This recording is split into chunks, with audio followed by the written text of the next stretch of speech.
I walked out of Haicheng first prison today. The guard told me to be a good person. I didn't look back. I just asked him if I looked like a bad person. He had nothing to say.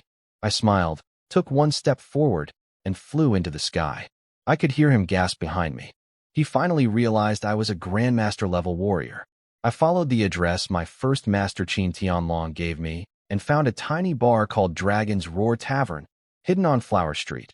A whole street of flower shops with just this one bar tucked away in a hard-to-find spot. Inside were only 5 tables in a dark modern style. A middle-aged man was wiping glasses behind the counter. He said they weren't open yet. I told him I wasn't here to drink. I was here to find someone called Ghost 7. He looked up and smiled. I am Ghost 7. That surprised me. I couldn't sense any cultivation energy from him at all. I thought he'd be a warrior from the old Azure Dragon gang. I gave him the secret code phrase my master told me, and he answered correctly. Then he asked if I was the young gang leader that Boss Qin had mentioned. I had no idea what he was talking about. Master never said anything about me becoming a gang leader. Ghost 7, whose real name was Li Huai, explained that he was the gang's strategist. He used to be a strong cultivator, but his meridians were destroyed in the battle against the Zhang family. Now he was just an ordinary man. He told me about the old Azure Dragon gang. The 4 great protectors, 2 dead, 1 crippled, 1 fled overseas. The 8 guardians, 6 dead, 1 lost a leg, 1 in the hospital. All 10 hall masters died in battle. Basically, everyone from the old guard was gone. But Li Huai hadn't been idle these past 10 years. He'd carefully selected and trained 9 new people, all at the acquired stage. He also had a few hundred old low-ranking members he could gather, weaker, but still useful. I told him to bring them by in the afternoon so I could take a look. Then he handed me a phone full of information he'd collected on my master's orders. Detailed files on the Yi family, Li family, Zhang family, and some limited info on the Lu family in the capital. I started going through everything. At the very end, I found a document titled, "The Truth About the Car Accident." My heart stopped. Li Huai said it wasn't about my accident. It was something else. A blurry image flashed in my mind. A memory from when I was 5 years old, one I could barely hold on to anymore. I opened the file and saw a photo.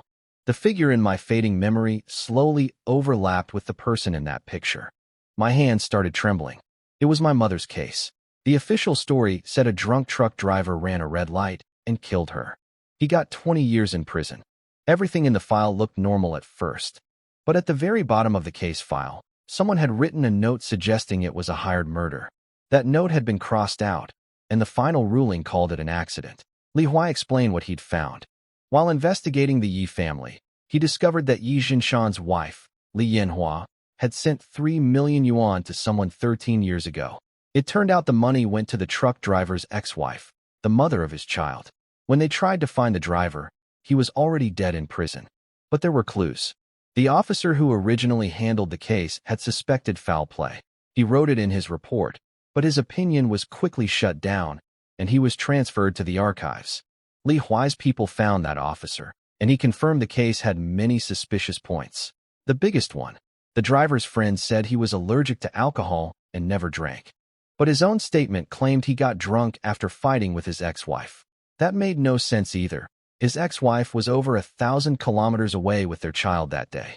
Phone records showed he hadn't even called her around that time. The holes in the story were obvious, but the police closed the case anyway. Li Huai's conclusion was clear. Li Yanhua had my mother killed. The murder wasn't even cleverly done. It was just covered up by the Yi and Li families using their power. I stared at those crossed-out words for a long time. I couldn't calm down. When I heard everything Li Huai told me about my mother's death, my fists clenched so hard they cracked. My spiritual energy exploded out of me before I could stop it. Glasses and bottles went flying across the bar. The ones closest to me shattered into pieces. The whole place was a mess in seconds. Li Huai's eyes went wide. He realized I was a grandmaster.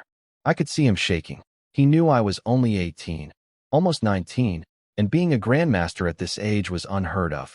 I could tell what he was thinking. The Azure Dragon gang finally had someone who could take revenge. His eyes turned red.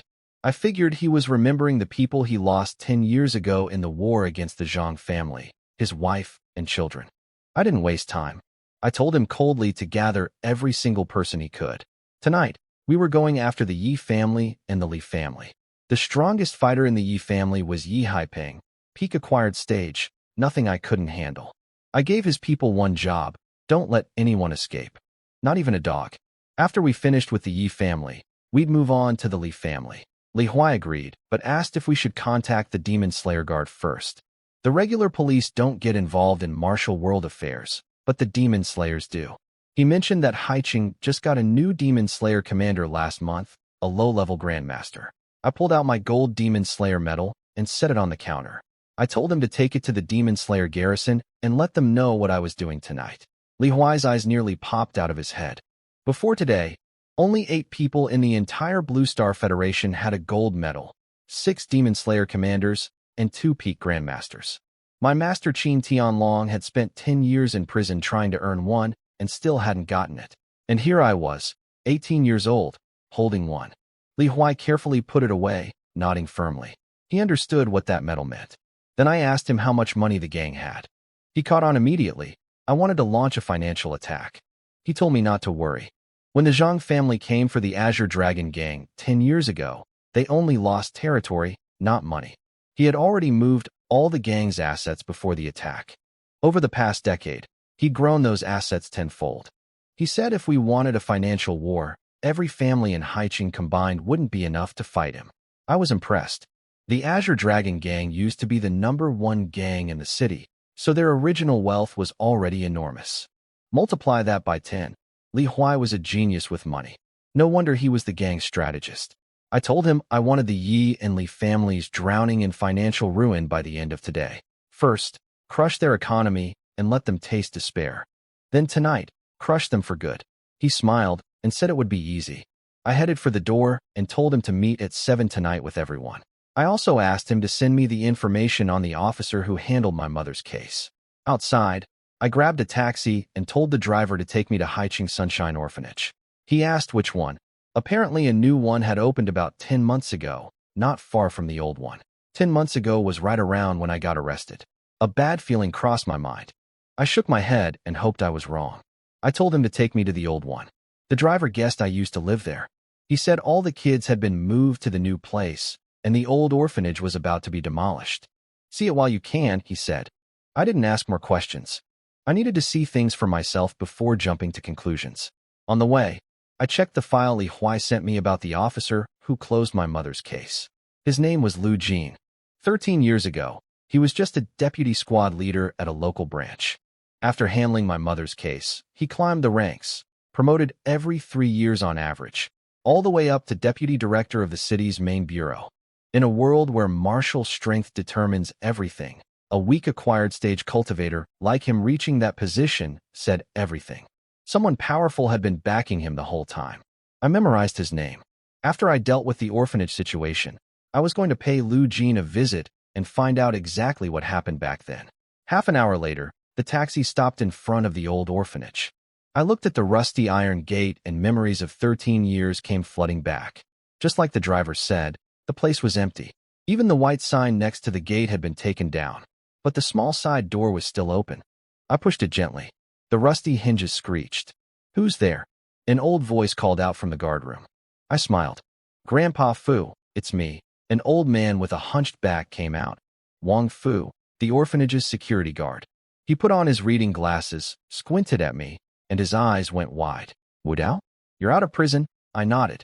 He grabbed my hand and patted it warmly, happy to see me. He said he'd heard from Mama Wang that I killed someone in a car accident and went to jail. He never believed it. He asked if I'd been cleared, and I told him yes. They found out I wasn't the one who hit that person. I asked where Mama Wang was. He sighed and said she and everyone else had moved to the new orphanage. This place was about to be torn down. When I asked why he didn't go with them, he told me he'd been working here since he was 30. He was 79 now. He couldn't bear to leave. Mama Wang told him the new place needed a fresh start, and that he should just retire there. But after 2 months of sitting around doing nothing, he came back. He said he'd stay here until they knocked it down. One last goodbye. I listened to him talk, knowing this old man didn't have much time left for talking. He eventually told me where the new orphanage was, and I walked over. It was completely different. Shiny new gate, new building, a younger guard in his 30s. I could see children playing in the yard. There were more kids than before, many I didn't recognize. The guard stopped me and asked what I wanted. I said I was here to see Mama Wang. He didn't know who that was. When I said her real name, Wang Suihua, he said, "Oh, Director Wang," and told me to call her to come out. Director Wang. She used to make every new kid call her Mama. Now she was Director Wang. I told the guard I didn't have her number, so he called her for me. A few minutes later, a familiar figure walked out. My heart tightened. The Mama Wang I remembered always dressed simply. Now she was wearing fancy clothes and heavy makeup. In 13 years, I'd only seen her wear light makeup a few times, when meeting people who wanted to adopt. Never anything like this. She looked like a rich man's wife. When she saw me, her steps faltered for a second. Then she forced a smile and waved. Wu Dao. I noticed right away that her expression wasn't natural. I was already starting to guess what had happened here. She looked me over and asked how I got out so early.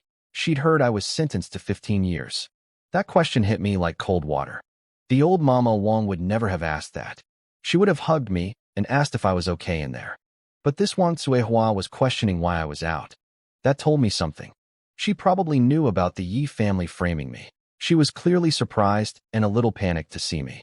She led me inside and started talking about how the orphanage had moved because of the demolition and how they'd found an investor to improve conditions for the children. I walked beside her and said nothing. In her office, she poured me water and asked, "So, Wu Dao, what brings you back?" That question killed my last hope. She used to say that any child from this orphanage could come back anytime. This was their home. Now she was asking me what business I had here, like I was a stranger. Everything had changed. Not just the building. The people too. I looked at her calmly and said, "I'm here for Ma Xianglian." She froze. She noticed I used Ma Xianglian's full name instead of calling her Annie Ma, like I always used to. I could see her tense up. She told me Ma Xianglian had the day off and suggested I come back tomorrow. I smiled and said, "Wang Suihua, you don't seem happy at all that I'm out early." She stared at me in shock. I had called her by her full name. She must have realized. I already knew. Before she could react, there was a knock at the door. A familiar voice came from outside. "Sister Wang, I heard someone came to visit. Is it a new investor?" I looked at Wang Suihua and said coldly, "I thought you said she had the day off." Wang Suihua panicked and shouted, "Xianglian, run," but it was too late. Ma Xianglian had already pushed the door open. And even if she hadn't, I'm a condensation realm cultivator. If an ordinary person could outrun me, I might as well be dead. Ma Xianglian stood in the doorway, confused by the shouting. Then she saw me sitting there, and she froze. I smiled at her. "Ma Xianglian, long time no see." She spun around to run, but she couldn't move. Not even a finger. I held her in place with my power and pulled her into the room. The door slammed shut behind her on its own. I looked at both of them and said coldly, "I think it's time we had a nice little chat." Ma Xianglian was shaking. She asked what I wanted to talk about. I told her she already knew. She shook her head, and Wang Suihua tried to play innocent, saying there must be some misunderstanding. I looked at Wang Suihua coldly. I told her I knew she was involved in framing me. I remembered what she said to me back then, that if I really did something wrong, I should just admit it and hope for a lighter sentence. At the time, I thought she was trying to encourage me. Now I realized she was planting the idea in my head to plead guilty. She denied everything. I told her that was fine. I had 2 hours, and if I didn't hear what I wanted to hear, things would get ugly. She tried to run. I pinned her down with my spiritual pressure. She couldn't breathe. Her face turned purple. She finally broke. "I'll talk," she gasped. I released her and let her catch her breath. She pointed at Ma Xianglian and said it was all her idea. She claimed Ma Xianglian told her the Yi family offered a deal. If they helped frame me to take the fall for Yi Mingyuan, they'd get a huge payment and investment. For a new orphanage. Ma Xianglian exploded. She screamed that Wang Suihua was a shameless liar, that it was Wang Suihua who came to her and asked her to give false testimony. She said the Yi family paid 10 million yuan total. Wang Suihua took 3 million. She only got 2 million. The demolition money from the old orphanage all went to someone else. Wang Suihua became director while she was still doing odd jobs. And now Wang Suihua wanted her to take the blame? I listened to them tear into each other, but something Ma Xianglian said caught my attention. She said, "You all split the money." That meant there was a third person. I asked her directly, "Who got the other 5 million?" She realized she'd said too much and tried to backtrack. I reminded her what just happened to Wang Cuihua, and she started talking fast. It was Wang Fu, Grandpa Fu, the old security guard. He was the one who brought the Yi family's people into the orphanage. He overheard their conversation with Wang Cuihua and then pushed both women to go along with the plan. He convinced them it was worth it, they'd get rich, and the children would have better lives. Wang Cuihua added that Wang Fu took all the demolition money too. He used what he knew about them as leverage, saying he was old and needed money for retirement. If they didn't pay up, he'd turn himself in and drag them all down together. That's why he was still at the old orphanage. He was waiting for the demolition to go through so he could collect the rest of the payment. I was stunned. That kind old man who held my hand and patted it just an hour ago. He was one of the people who sold me out. He didn't flinch when he saw me. He acted like he barely knew what happened to me. His performance was flawless. The old fox had nerves of steel. I asked if it was just the three of them behind the whole thing. Ma Xianglian wouldn't answer, so I turned to Wang Cuihua. After nearly suffocating, she wasn't going to hold anything back. She confirmed it, just the three of them. Then she tried to justify herself. She said everything they did was for the children. Yi Zhinshan promised them 10 million, a new orphanage, and investors. She said she made a mistake in a moment of weakness. She even said Yi Zhinshan promised to pull strings and get me a shorter sentence, and she never expected I'd get 15 years. I thought about the 13 years she raised me. She really had been good to me and to all the children. But money changed her. At the old orphanage, with nothing but government money, she cared for every child personally. Now at the new place, with investors and more kids, she didn't bother anymore. Walking through earlier, I saw hired caretakers doing everything. Not a single child called out to her when she passed. Back at the old place, every kid would shout, "Mama," the moment they saw her. I looked at her and said she kept claiming it was all for the children.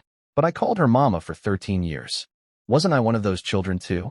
I told her I wouldn't kill her, out of respect for the 13 years she raised me. But I would take one finger, to remind her never to sell people out for money again. These kids had nobody else. Some were abandoned, some lost their parents. The orphanage was all they had.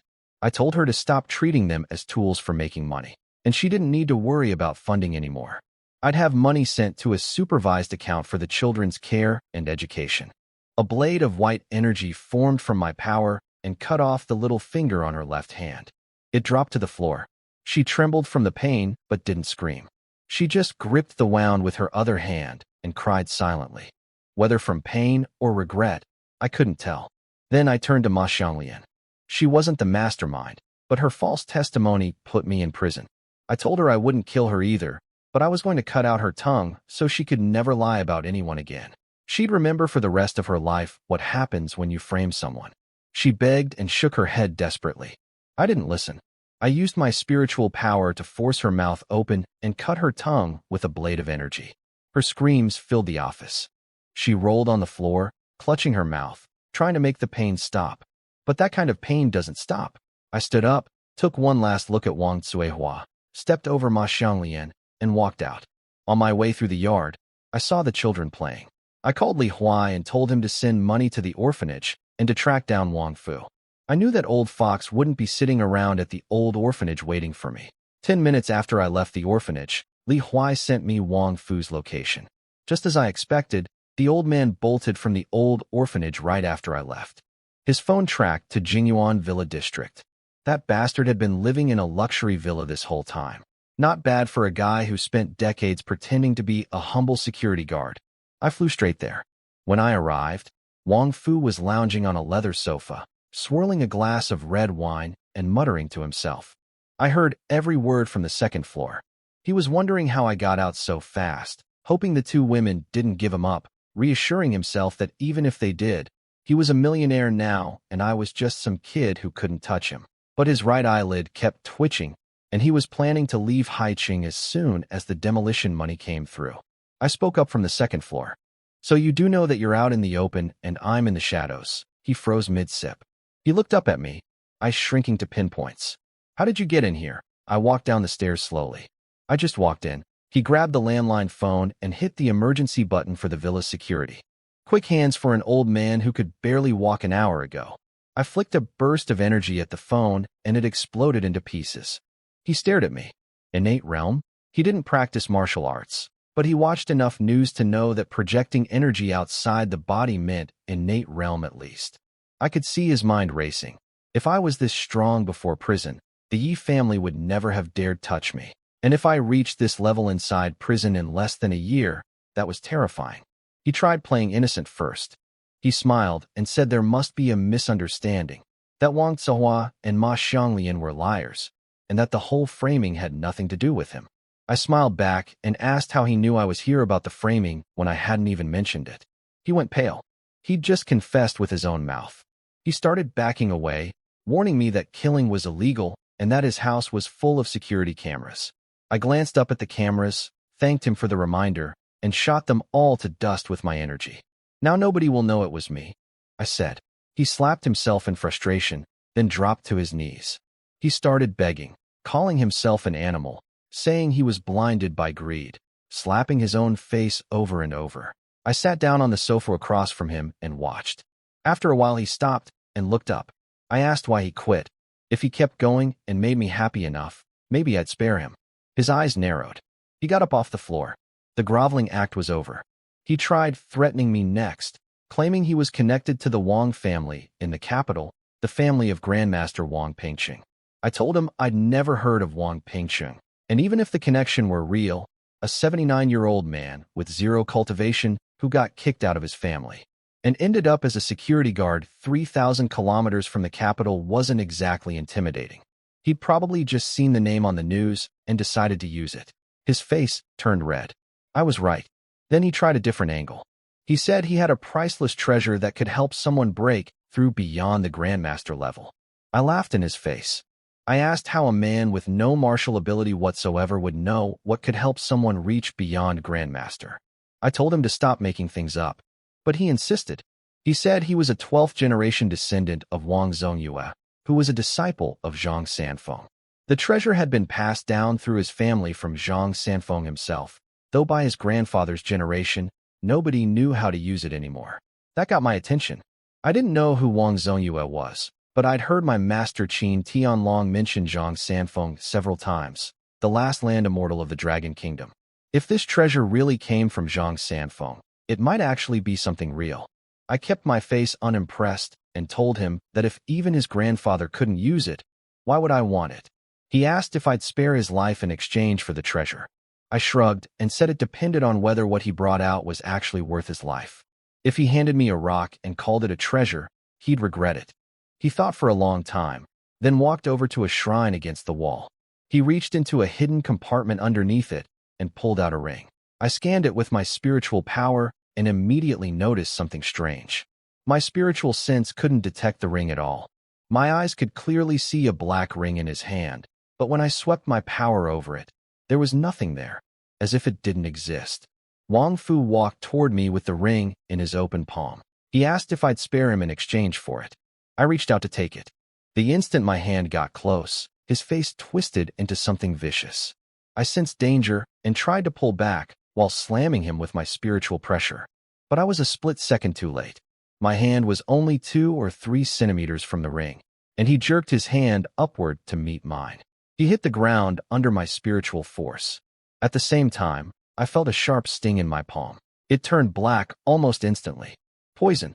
A purple-black stain spread rapidly across my hand. I poured my innate true liquid from my core into my palm, desperately blocking the poison from reaching my shoulder. When the liquid touched the toxin, my hand made a hissing sound. I was shocked. This poison could actually corrode innate true liquid.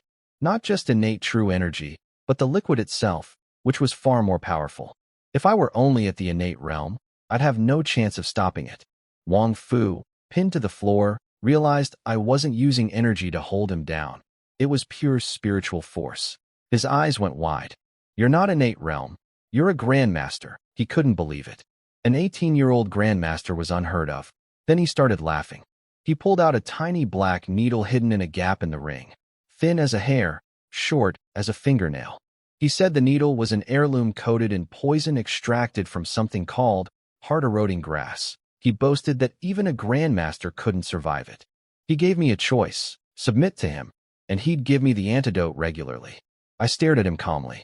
Inside my body, my innate true liquid was slowly pushing the poison out. It was working just slowly. The poison was powerful enough to eat away at my liquid, but the liquid was eating the poison right back. The dark patch on my palm had already stopped spreading and was shrinking. A few more seconds, and it would be gone completely. I told him I'd originally planned to just cripple his legs, not kill him. But since he wanted to die, that was his choice. He warned me not to be reckless, saying even a grandmaster couldn't survive the poison and asking if I really wanted mutual destruction. I laughed. I told him he wasn't worthy of mutual destruction. Then I asked, if a grandmaster can't survive it, what about someone above grandmaster? The poison shot out of my palm. A single drop of pitch-black blood floated in the air above my hand, held there by my spiritual power. Wang Fu's eyes nearly fell out of his head. Condensation realm, he started shaking his head wildly, screaming that it was impossible. I used my spiritual force to pry his mouth open and sent the poisoned blood straight in. I survived your heart-eroding grass, I said. Let's see if you can. I released my hold on him. He gagged and clawed at his mouth, drool pouring out, but it was already too late. The toxin spread through him instantly. His mouth turned black, then his face, then his neck, his body, his limbs. In less than 10 seconds, Wang Fu was a stiff, blackened corpse reeking of decay. I pinched my nose and pulled the ring from his hand with my spiritual power. I didn't leave right away. I sat on the sofa and studied the ring. Wang Fu had possessed a poison capable of killing a grandmaster, which meant his ancestors were at least grandmaster level. And right before he died, when I only said I was above grandmaster, he immediately said, condensation realm, a term that, according to my master, even current grandmasters didn't know. That meant his ancestor Wang Zongyue really might have been a condensation realm cultivator.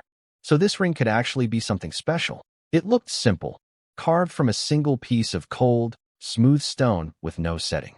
But when I used my spiritual power to magnify the surface, I found incredibly tiny patterns covering it, forming what looked like a maze. The starting point was at the center of the ring's face, and after searching for a while, I found the exit at the upper right corner. The moment my spiritual power touched the exit point, I felt a small chunk of it get pulled away. I pushed more in. A few seconds later, my spiritual power was yanked hard, and a pure white space appeared in my mind. It was small, about the size of a master bedroom. In the middle sat a table with a book and several jade bottles glowing faintly green. On the left side stood a weapon rack holding a sword, a saber, and a long spear. I stood there stunned. A storage ring. I'd seen these in games and novels. I always thought they were made up. Turns out they're real. I used my spiritual power to pull the book and jade bottles out of the storage ring. They appeared in my hands. The book's cover read, Taiji Heart Sutra. I opened it and found that the first page wasn't techniques. It was Wang Zongyue's personal account. He wrote that he fell into a cave as a young man and found a pool of stalactite liquid. He reached the innate realm at 21, became a grandmaster at 34, and was accepted as a disciple under ancestor Zhang Sanfeng. Zhang Sanfeng taught him the Taiji Heart Sutra, and he cultivated all the way to the condensation realm. But his talent was limited. He hit a wall at peak condensation and couldn't advance further. He tried to force a breakthrough, failed, lost all his cultivation, and was left with little time to live. He left the technique behind for his descendants with a warning, never try to force a breakthrough. He also noted that the jade bottles contained his leftover stalactite liquid, 1 drop at a time, once a month, no more. My hands were shaking. Wang Zongyue's natural talent was actually pretty poor. Without the stalactite liquid, he probably never would have made it to the condensation realm. Out of what must have been over 100 bottles worth, only 5 remained. I didn't care much about the liquid since my cultivation relied on my system, not raw talent. But the Taiji Heart Sutra was a real treasure.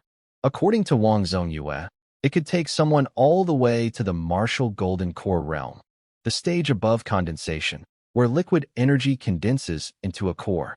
My own technique, the myriad fusion art, had already confirmed that was the next step. This was almost certainly a technique Zhang Sanfeng created himself. I flipped through every page and let the system record it. Initial proficiency, 100,000. It was the real deal, a path to golden core. My myriad fusion art could already reach golden core, but my 3 masters couldn't cultivate it. The Taiji Heart Sutra might be exactly what they needed.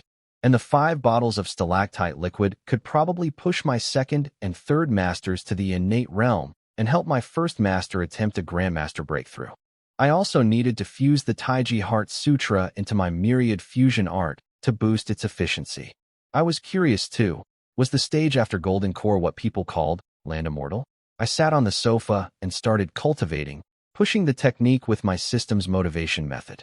After half an hour, the Taiji Heart Sutra completed 100 cycles and reached the entry level.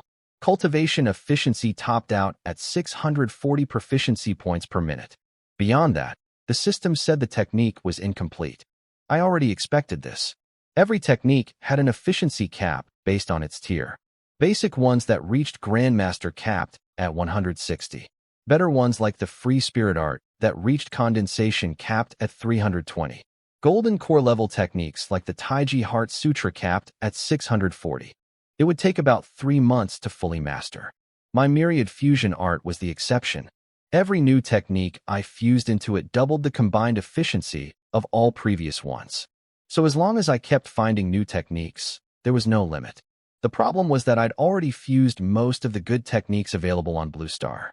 Where would I find more? Then I remembered what my second master told me about Li Changhua and his 10,000 Dharma sect, an organization that collected martial techniques from everywhere. After I finished things in Haicheng, maybe I should pay them a visit. I could settle the grudge with the Free Spirit sect and grab some new techniques at the same time.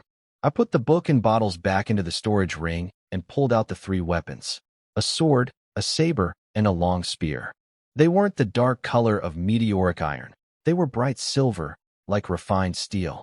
But the moment I gripped them, I knew they were far superior to my first master's family heirloom spear. A wave of cold shot up from my palm into my arm. If my body weren't as strong as it was, the cold alone could have caused frostbite. I took the spear and struck with triple-layered penetrating force, channeling innate true liquid into the tip. The meteoric iron spear would have cracked under that. This one didn't even tremble. Beautiful spear, I muttered.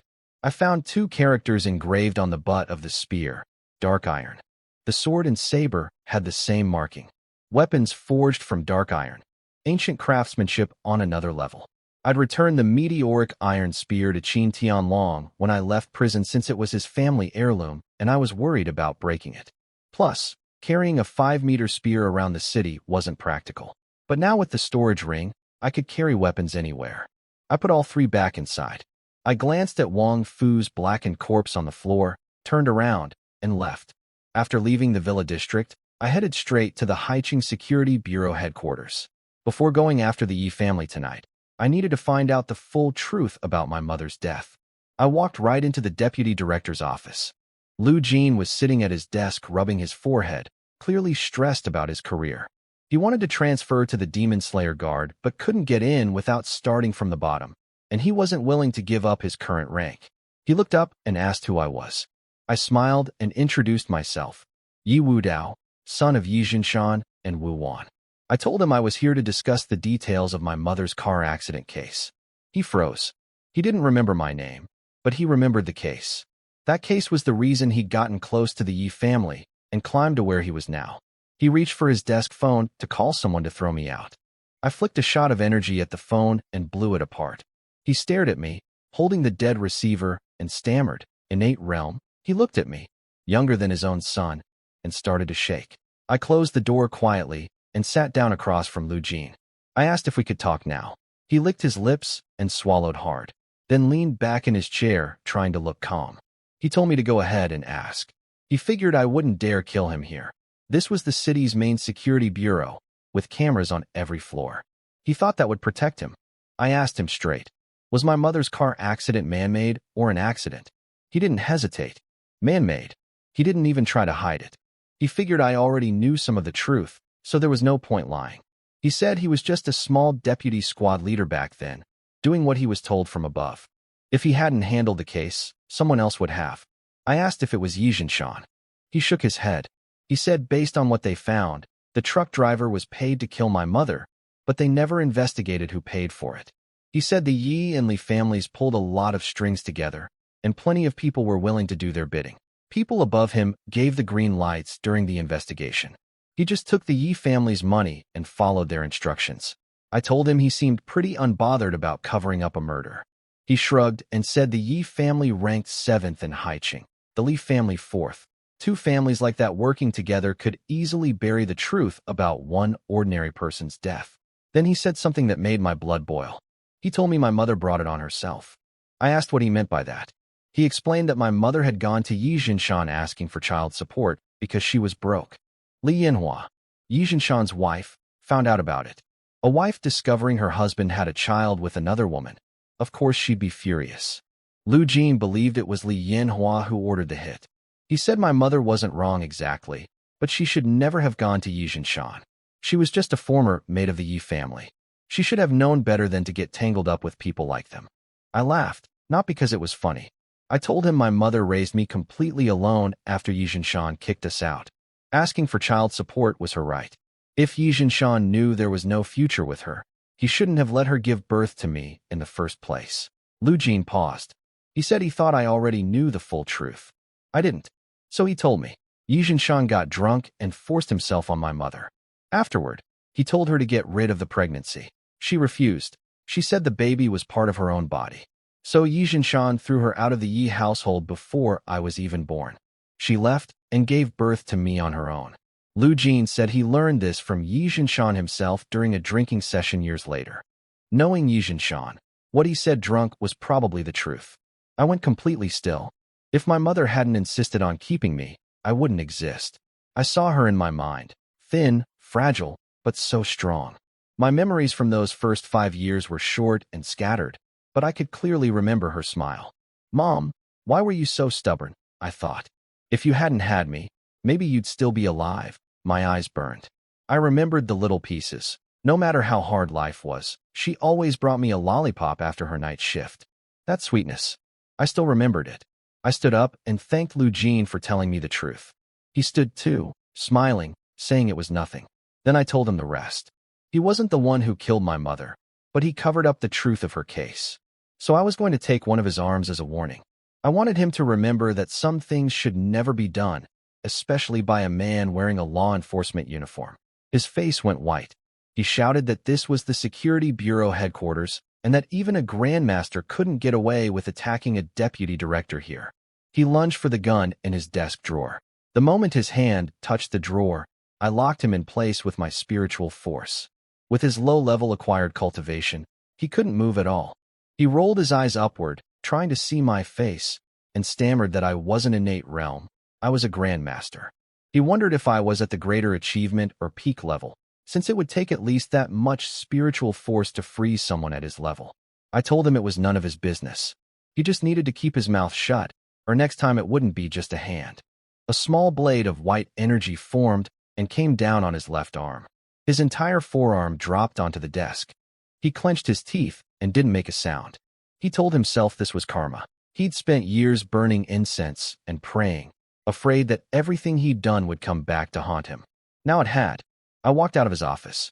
Behind me, he stared at the empty doorway and muttered to himself, "The skies over Haicheng are about to change." After learning the full truth about my mother, I flew toward the cemetery. On the way, I checked my phone. Li Huai had messaged me. The financial war was already working. I searched for Haicheng financial news. The headlines were exactly what I wanted to see. The Yi Group stock was being hammered by unknown funds, already down 10%. Shareholders were panicking and dumping their shares, which our side was scooping up. The Li Group was getting hit the same way. Analysts were guessing it might be a rival family's attack. The Yi and Li families were discussing joining forces to fight back, but once the trading halt lifted in an hour, they'd get crushed again. Li Huai controlled funds 10 to dozens of times larger than both families combined. Beating them was just a matter of time. Unless some other family stepped in to help them, both companies would change hands by tonight. I glanced toward where the Yi family estate was and smiled. Don't rush. The show's just getting started. I landed at the public cemetery. I first found out my mother was buried here when I was 10. Every year after that, I came to visit her grave. This year I missed her anniversary because I was in prison. I wiped the dust off her headstone and talked to her quietly. I told her I'd avenge her tonight. I told her about the 3 masters I found in prison and how I learned martial arts. I asked if she was watching over me from up there. I told her I missed her. I knelt there for half an hour before I could make myself leave. Back at the Dragon's Roar Tavern on Flower Street, 9 people were waiting alongside Li Huai, all in their 30s, men and women, all at the acquired realm. Reaching that level by 30 meant decent talent. I kept it short. I told them Li Huai had already explained tonight's mission. After tonight, the Azure Dragon Gang would officially exist again, and everyone who survived would be founding members. Li Huai knew them best, so he'd handle position assignments. I had only one rule: no betrayal. Betray me and you die. As for the rewards of following me, they'd find out soon enough. I told them to rest up. We moved at 7. They answered together, yes. I turned to Li Huai and asked about the financial war. He pulled out a tablet and showed me the numbers. Both family stocks had dropped 20% and hit the trading halt again. We'd already bought 13% of Li Group shares and 21% of Yi Group shares. Both families had diluted their own holdings through years of fundraising, so they didn't actually hold that much stock themselves.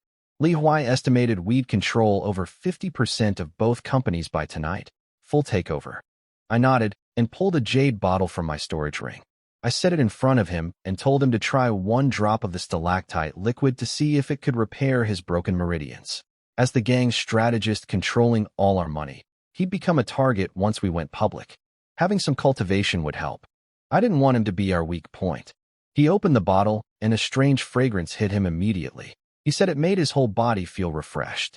He trusted me, so he didn't hesitate. He poured 1 drop into a small glass and swallowed it. The liquid didn't slide down to his stomach. It dissolved right in his mouth and turned into streams of energy that flowed into his meridians. I told him to hold still while I scanned his body with my spiritual power. What I sensed was fascinating. The energy didn't go to the Dantian like normal spiritual energy. It only moved through the meridians. Li Huai's meridians were shattered, so the energy moved slowly, but wherever it passed, the broken meridians softened and started extending, reconnecting. The stalactite liquid really could repair meridians. I'd only given it to him as an experiment. Wang Zongyue's notes said it strengthened meridians to speed up cultivation. I figured if it could strengthen them, maybe it could fix them too. And it worked. Half an hour later, Li Huai opened his eyes. He looked at me with deep gratitude and said, "Thank you, gang leader." He told me that single drop had repaired about 1/3 of his broken meridians. 2 more drops, and they'd be fully reconnected. But the repaired sections were still fragile. He'd need 2 more drops after that to strengthen them before he could actually cultivate again. For more drops total, for more months. But he was overjoyed. Without this, he might never have cultivated again in his life. He bowed and swore he'd do anything I asked, no matter how dangerous. I waved it off and told him to rest. Tonight, he was coming with me to the Yi family estate. Tonight isn't just my revenge, I said. It's the night the Azure Dragon Gang announces its return. He nodded firmly. Yes. By 7 in the evening, the Yi family was already in chaos. Their stock had dropped 60% in a single day. Their assets had shrunk massively, and after an internal count, they only held 35% of their own company's shares. They'd tried buying back shares in the afternoon, but got outbid at every turn. The reality was brutal. Yi Group had essentially already changed hands. Old man Yi Haipeng was furious. He threw an expensive antique cup at his son Yi Jinshan's feet and called him useless. They still had no idea who was behind the attack. Then their butler announced visitors. Someone claiming to be the actual controller of the Yi Group had come to discuss buying their remaining shares. Yi Haipeng told the butler to let them in. Li Huai walked in with the 9 fighters behind him. It took Yi Haipeng a moment, but he finally recognized him. Azure Dragon Ghost 7, the legendary strategist once known as the smartest man in Haicheng. He hadn't recognized Li Huai at first because the man had aged so much in 11 years. Li Huai got straight to the point. He was here about the 35%. Yi Haipeng protested that his family had nothing to do with the Azure Dragon Gang's destruction. That was the Zhang family's doing. He demanded to know if this was Qin Tianlong's order or if Li Huai was acting alone. He even sneered about that bastard child only having a small conflict with his grandson. Li Huai's eyes turned cold. He told Yi Haipeng this wasn't Qin Tianlong's order. It was the new gang leaders. And he warned the old man to watch his mouth, unless he wanted blood all over his villa tonight. Yi Haipeng laughed and called Li Huai a cripple. He waved in a dozen of his armed thugs, men with swords, a mix of body tempering and acquired level fighters. He challenged Li Huai to bring out this so-called new leader. Li Huai glanced up at the second floor and asked, "Gang leader, do you want to come down? Or should we handle this?" Yi Haiping followed his gaze upward. He heard a young voice say, "I'll handle it myself. I have some questions for Yi Jinshan." When I stepped out at the top of the stairs, Yi Haiping's face went white. "It's you." Yi Jinshan stared at me in disbelief. "Yi Wudao? You're supposed to be in prison. Did you escape?" I smiled and walked down slowly. "Do you really think I'd need to escape?" Yi Jinshan's face tightened. He asked if I was behind today's attack on the company. I nodded and told him yes, and that I was going to make him watch the Yi family fall apart with his own eyes. Then I'd send him, his father, and his precious son to reunite in the afterlife. He shouted at me, calling me disrespectful, reminding me he was my biological father. He warned me not to think I could do whatever I wanted just because I had the Azure Dragon gang behind me. He said the gang's real enemy was the Zhang family, and that I'd get myself killed. I laughed. Biological father? My biological father killed my biological mother and then threw me in prison. What a joke. I told him the Zhang family was next on my list. One at a time. None of them would escape. He frowned and asked what I meant about him killing my mother. I corrected myself. He was just the accomplice. The real killer was his wife, Li Yanhua. He tried lying. He said the car accident was just that, an accident.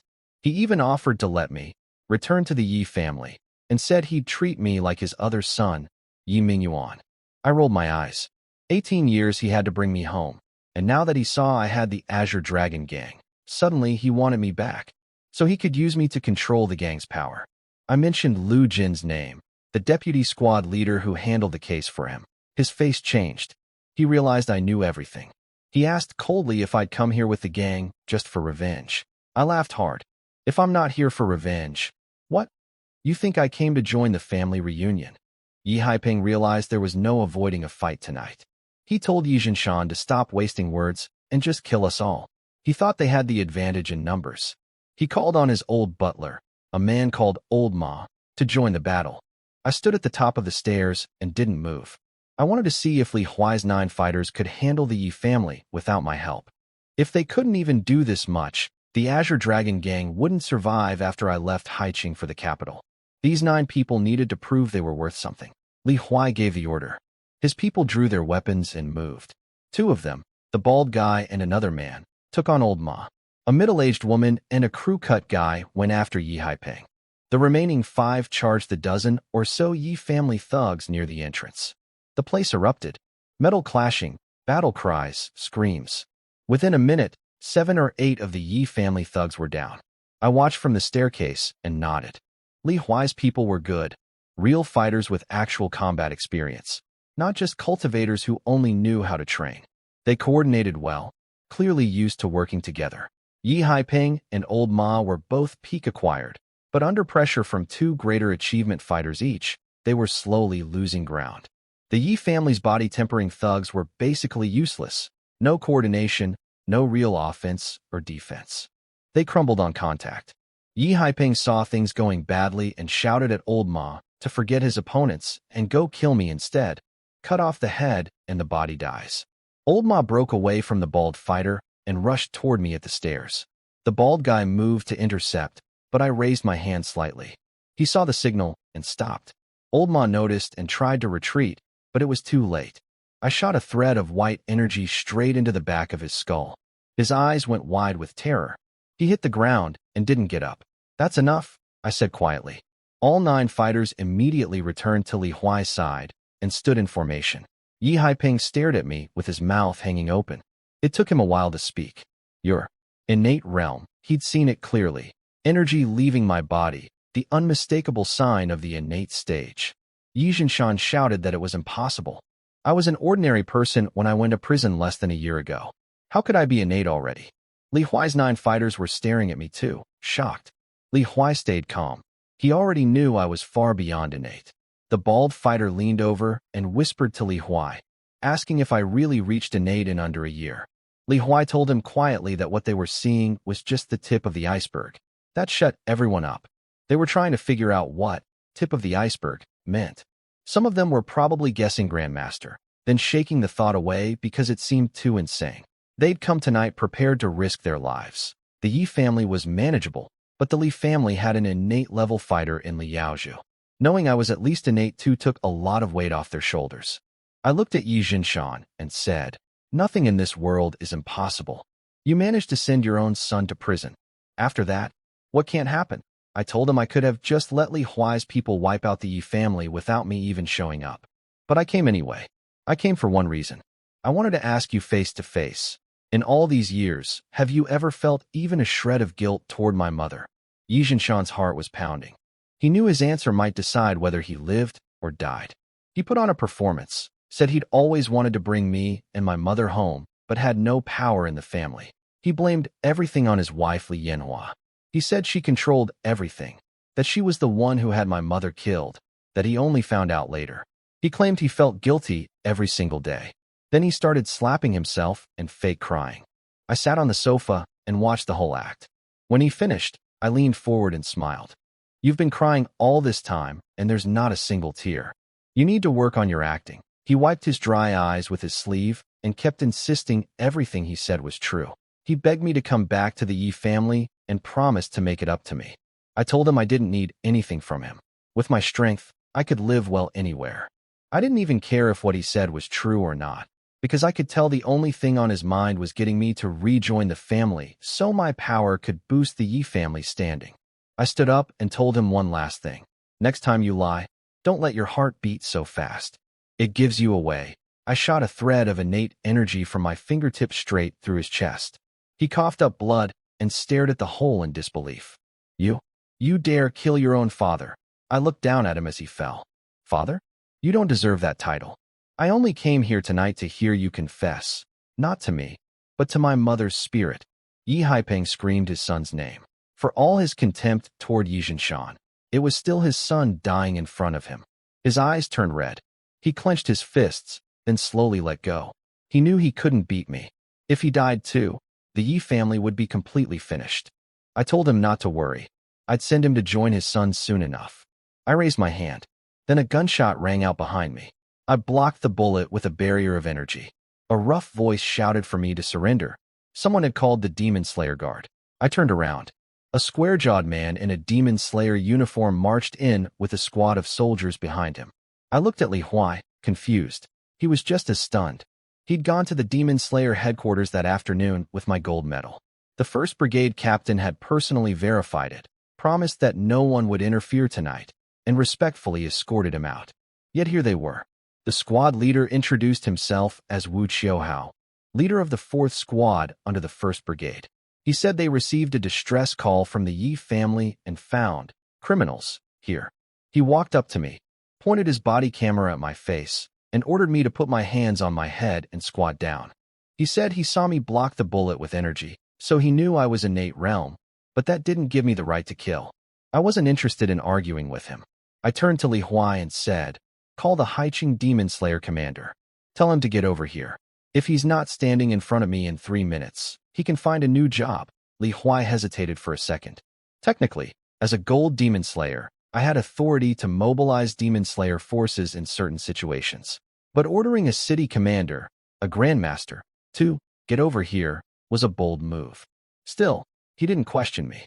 He pulled out his phone and called the 1st Brigade captain, a man named Zhao Jinyu. Li Huai's tone was sharp. He told Zhao Jinyu that Mr. Yi wanted him here immediately and to bring the Demon Slayer commander along. Zhao Jinyu could hear something was wrong. He asked carefully what had happened. He'd been respectful to Li Huai all along because he knew Li Huai represented the owner of gold medal number 009, someone surnamed Yi. He didn't even know my full name because his clearance wasn't high enough. But hearing that I also wanted the city commander brought along, he knew the situation was serious. Li Huai sighed and reminded Zhao Jinyu on the phone about what he'd said that afternoon, that I'd be handling things at the Yi and Li family estates tonight. Now one of his own squad leaders had shown up trying to arrest me. Zhao Jinyu nearly lost his mind. He screamed at Wu Qiuhao through the speaker, calling him an idiot and telling him to get his men out of there immediately. Wu Qiuhao went pale. He finally remembered that his captain had told him to stay away from the Yi and Li estates tonight. He'd ignored it because he saw an opportunity to squeeze some money out of the situation. Now he realized he'd made a terrible mistake. I spoke into the phone directly. I told Zhao Jinyu my surname was Yi and that he should know who I was. I ordered him to come to the Yi estate immediately and bring the current Haicheng Demon Slayer commander with him. 3 minutes. If I didn't see them both, there would be consequences. After a pause, Zhao Jinyu quietly answered, "Yes." The phone went dead. Wu Qiuhao handed the phone back to Li Huai looking like he wanted to cry, then stood off to the side without another word. Yi Haiping watched all of this in shock. He couldn't understand how I could speak to someone like Zhao Jinyu, an innate realm expert and a powerful brigade captain, in that tone, and get nothing but obedience in return. Everyone in Haicheng treated Zhao Jinyu with respect, even the Zhang family. The old man was starting to realize the Yi family was truly finished. Li Huai's 9 fighters were stunned too. They were piecing things together. My authority couldn't come from family connection since I was just a disowned, illegitimate son. It had to come from my own power. They kept thinking about what Li Huai said earlier, that what they'd seen was only the tip of the iceberg. The only explanation that made sense was one they could barely believe. I told the 9 to stop standing around and go find Li Yanhua and Yi Mingyuan. The bald fighter stepped forward and said they already had intel. Yi Mingyuan was at the Martial Arts Academy, and Li Yanhua was at the Li family estate. I turned to Yi Haiping and gave him 2 choices: kill himself, or I'd do it for him. My plan for the Yi and Li families was simple and decided long before I left prison. Everyone responsible had to go. Wang Tsuhua and Ma Xianglian only helped frame me for prison, and they'd raised me for years, so I crippled them instead of killing them. Wang Fu killed himself with his own poison. Lu Jin just covered up the case, so he lost a hand. But the Yi and Li families were different. Li Yanhua murdered my mother. Yi Jinshan was the root of everything. If he hadn't assaulted my mother, none of this would have happened. They had to die, and I believed in cutting problems at the root. If I killed the key people and left the rest alive, they'd come after me eventually. The Yi and Li families had enough resources to get dangerous weapons that could hurt even someone at my level. Better to end it all at once. Yi Haiping tried guilt-tripping me, called me disrespectful, said I carried Yi family blood, accused me of destroying my own ancestors. I laughed. I told him I'd never eaten a single grain of their rice. I had no father. He died a long time ago. The only proof of any connection was now a corpse on the floor. I started counting down. 3, 2. Right before I said 1, I felt 2 people flying toward us at high speed. The Demon Slayer commander and Zhao Jinyu were arriving. I didn't wait for them. I said 1, told Yi Haiping he'd lost his chance, and put a bolt of energy through his chest. He fell backward with hatred in his eyes. Does being a gold Demon Slayer give you the right to kill openly? And right in front of me, a powerful voice came from the entrance. An old man in black training clothes walked in. Sharp eyes, light steps, a small white goatee on his chin. Behind him followed a middle-aged man in Demon Slayer uniform, Zhao Jinyu. I asked the old man if he was the current Haicheng Demon Slayer commander. He announced himself proudly, Su Qianming. He said he never expected the famous gold Demon Slayer number 009 to be a teenager, and that he'd come as I demanded. Now what was I going to do about it? I smiled, stepped forward, and dropped my full spiritual pressure onto him. I cracked my neck and stared him down. Guess what would have happened if you hadn't come? The color drained from his face. He could feel exactly how strong that pressure was. You're peak Grandmaster, he stammered. The whole room went silent when Su Qianming said, peak Grandmaster. Li Huai was stunned too. He knew I was a Grandmaster, but he never imagined I was at the peak level. Wu Qiuhao, the squad leader who'd tried to arrest me, looked like his legs were about to give out.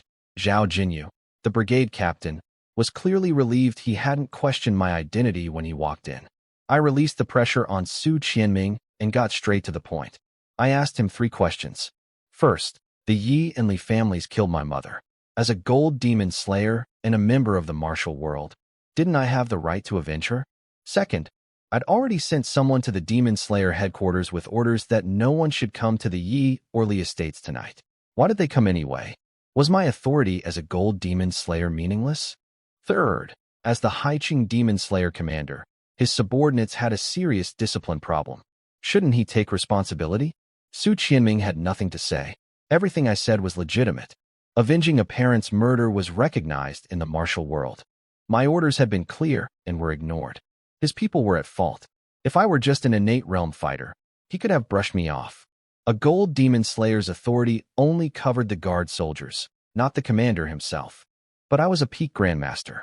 If he pushed back and I decided to act, nobody would dare even collect his body. He bowed and admitted it was his oversight. I didn't push it further. He was a grandmaster and an old man. There was no need to humiliate him. I looked past him at Zhao Jinyu and asked him to explain why his people showed up at the Yi estate. Zhao Jinyu was drenched in cold sweat. Under Demon Slayer regulations, he had to follow a gold Demon Slayer's orders. Wu Qiuhao coming here was the same as disobeying a military command. If this escalated, his career was over. He bowed deeply and promised to fix things immediately. My anger cooled a bit. I told him to take his people and leave. He kicked Wu Qiuhao on the way out and cursed him. Wu Qiuhao just nodded and took it. He was grateful I hadn't turned my anger on him directly. Before they left, I told them not to talk about anything they saw tonight. Zhao Jinyu promised he'd have everyone sign confidentiality agreements. I asked Su Qianming the same thing. He said he knew what to keep quiet about. After they were gone, I looked at my people. Originally, I'd planned to deal with the Yi family and Li family tonight, then wait for my first master Qin Tianlong before going after the Zhang family. He told me before I left prison that he wanted to take part in the revenge personally, but the situation had changed. Su Qianming and his people now knew I was a peak grandmaster. Even though they promised silence, I couldn't be sure nobody in that squad had connections to the Zhang family. If the Zhang family got wind of what happened tonight, they'd flee Haicheng. Hunting them down later would be much harder. I made the call. We'd hit the Li family next, then go straight to the Zhang family. All in one night. No waiting. I told Li Huai's people to sweep the Yi estate for anyone they might have missed. They searched the whole villa and found only servants left. All the fighters were already dead. Yi Haipeng, Yi Zhinshan, and Old Ma were done. The only Yi family members still alive were Li Yanhua at the Li estate and Yi Mingyuan at the martial arts academy. I gave the order. Move out. We're going to the Li family. The Li family estate was packed.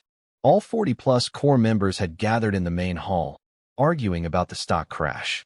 Li Yaozhu, the family patriarch, an innate realm cultivator, sat in the center while everyone else stood around bickering. They were blaming Li Chengxian, the eldest son who ran the company, for letting this happen. Different factions within the family were turning on each other. Li Yaozhu silenced them all with one shout. He told Li Yanhua to call Yi Zhinshan and merge the Yi group's assets with the Li group to fight back against the mystery funds. Li Yanhua shrugged and said Yi Zhinshan was probably getting yelled at by his father. She'd already suggested a merger earlier, but Yi Haipeng wasn't ready to give up control. Secretly, she had her own reasons for stalling. A forced merger now would leave her with nothing, while waiting until Yi Haipeng died and Yi Zhinshan inherited would let her bargain for a better share. Then a man in a white suit burst in shouting that someone was storming the estate. A young man with 10 others. One of them claimed they now held 55% of the Li group and were here to take back the property. Li Yaozhu laughed coldly. He'd been trying to find whoever was behind the financial attack, and now they'd come to him. He ordered everyone to prepare for battle and told his security chief to surround the estate. The security chief hesitated. He said the guards had already engaged us, but they were getting destroyed.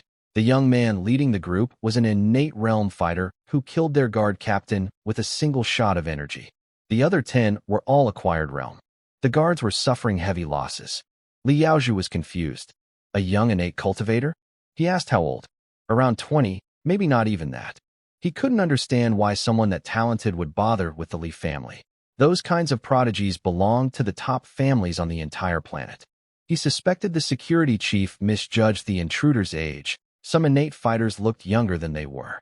He led all 40 family members outside. When he reached the front steps, he stopped and looked across the courtyard. Bodies of his guards littered the ground everywhere. His entire security force, 7 or 8 acquired fighters, and over 30 body-tempering warriors, wiped out in the time it took for one man to deliver a message. I walked toward him with Li Huai and the 9 fighters behind me. It's him. Li Yanhua's voice came from behind Li Yaozhu. He turned to her. She confirmed I was Yi Zhinshan's illegitimate son, the one they'd framed and sent to prison for Yi Mingyuan's crime. Another Li family member chimed in, saying he remembered me from the Rift World incident, that my master was Qin Tianlong.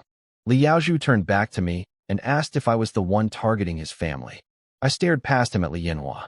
I told him he had it wrong. I wasn't targeting the Li family. I was going to erase them from existence. He laughed. He thought Qin Tianlong was hiding somewhere nearby, pulling strings. He shouted into the darkness, challenging my master to come out and face him. His aura exploded outward. I raised an eyebrow. He was stronger than the intelligence suggested, not just entry-level innate, but lesser achievement innate. Interesting, but it didn't matter. I told him to stop barking. My master wasn't here. Dealing with a small family like his didn't require my master's presence. He was confused. He looked at the 10 people behind me, trying to figure out which one of them was the innate fighter doing the killing. He spotted Li Huai and recognized him as Ghost 7 from the Azure Dragon gang. He asked if Qin Tianlong had given the gang to me. Not once did it cross his mind that I was the innate fighter. He was convinced someone stronger was hiding behind me, doing the real work. Li Yaozhu refused to believe I was the innate realm fighter. He looked at the 10 people behind me, waiting for someone to step forward. When nobody did, he mocked whoever was hiding in the group. I rolled my eyes and told him I was standing right in front of him. Li Yanhua spoke up from behind her father. She called me a bastard and said I was just a regular person a year ago, so there was no way I could be innate realm. She insisted someone stronger was hiding in the shadows and that I was just bait. Li Yaozhu agreed with her.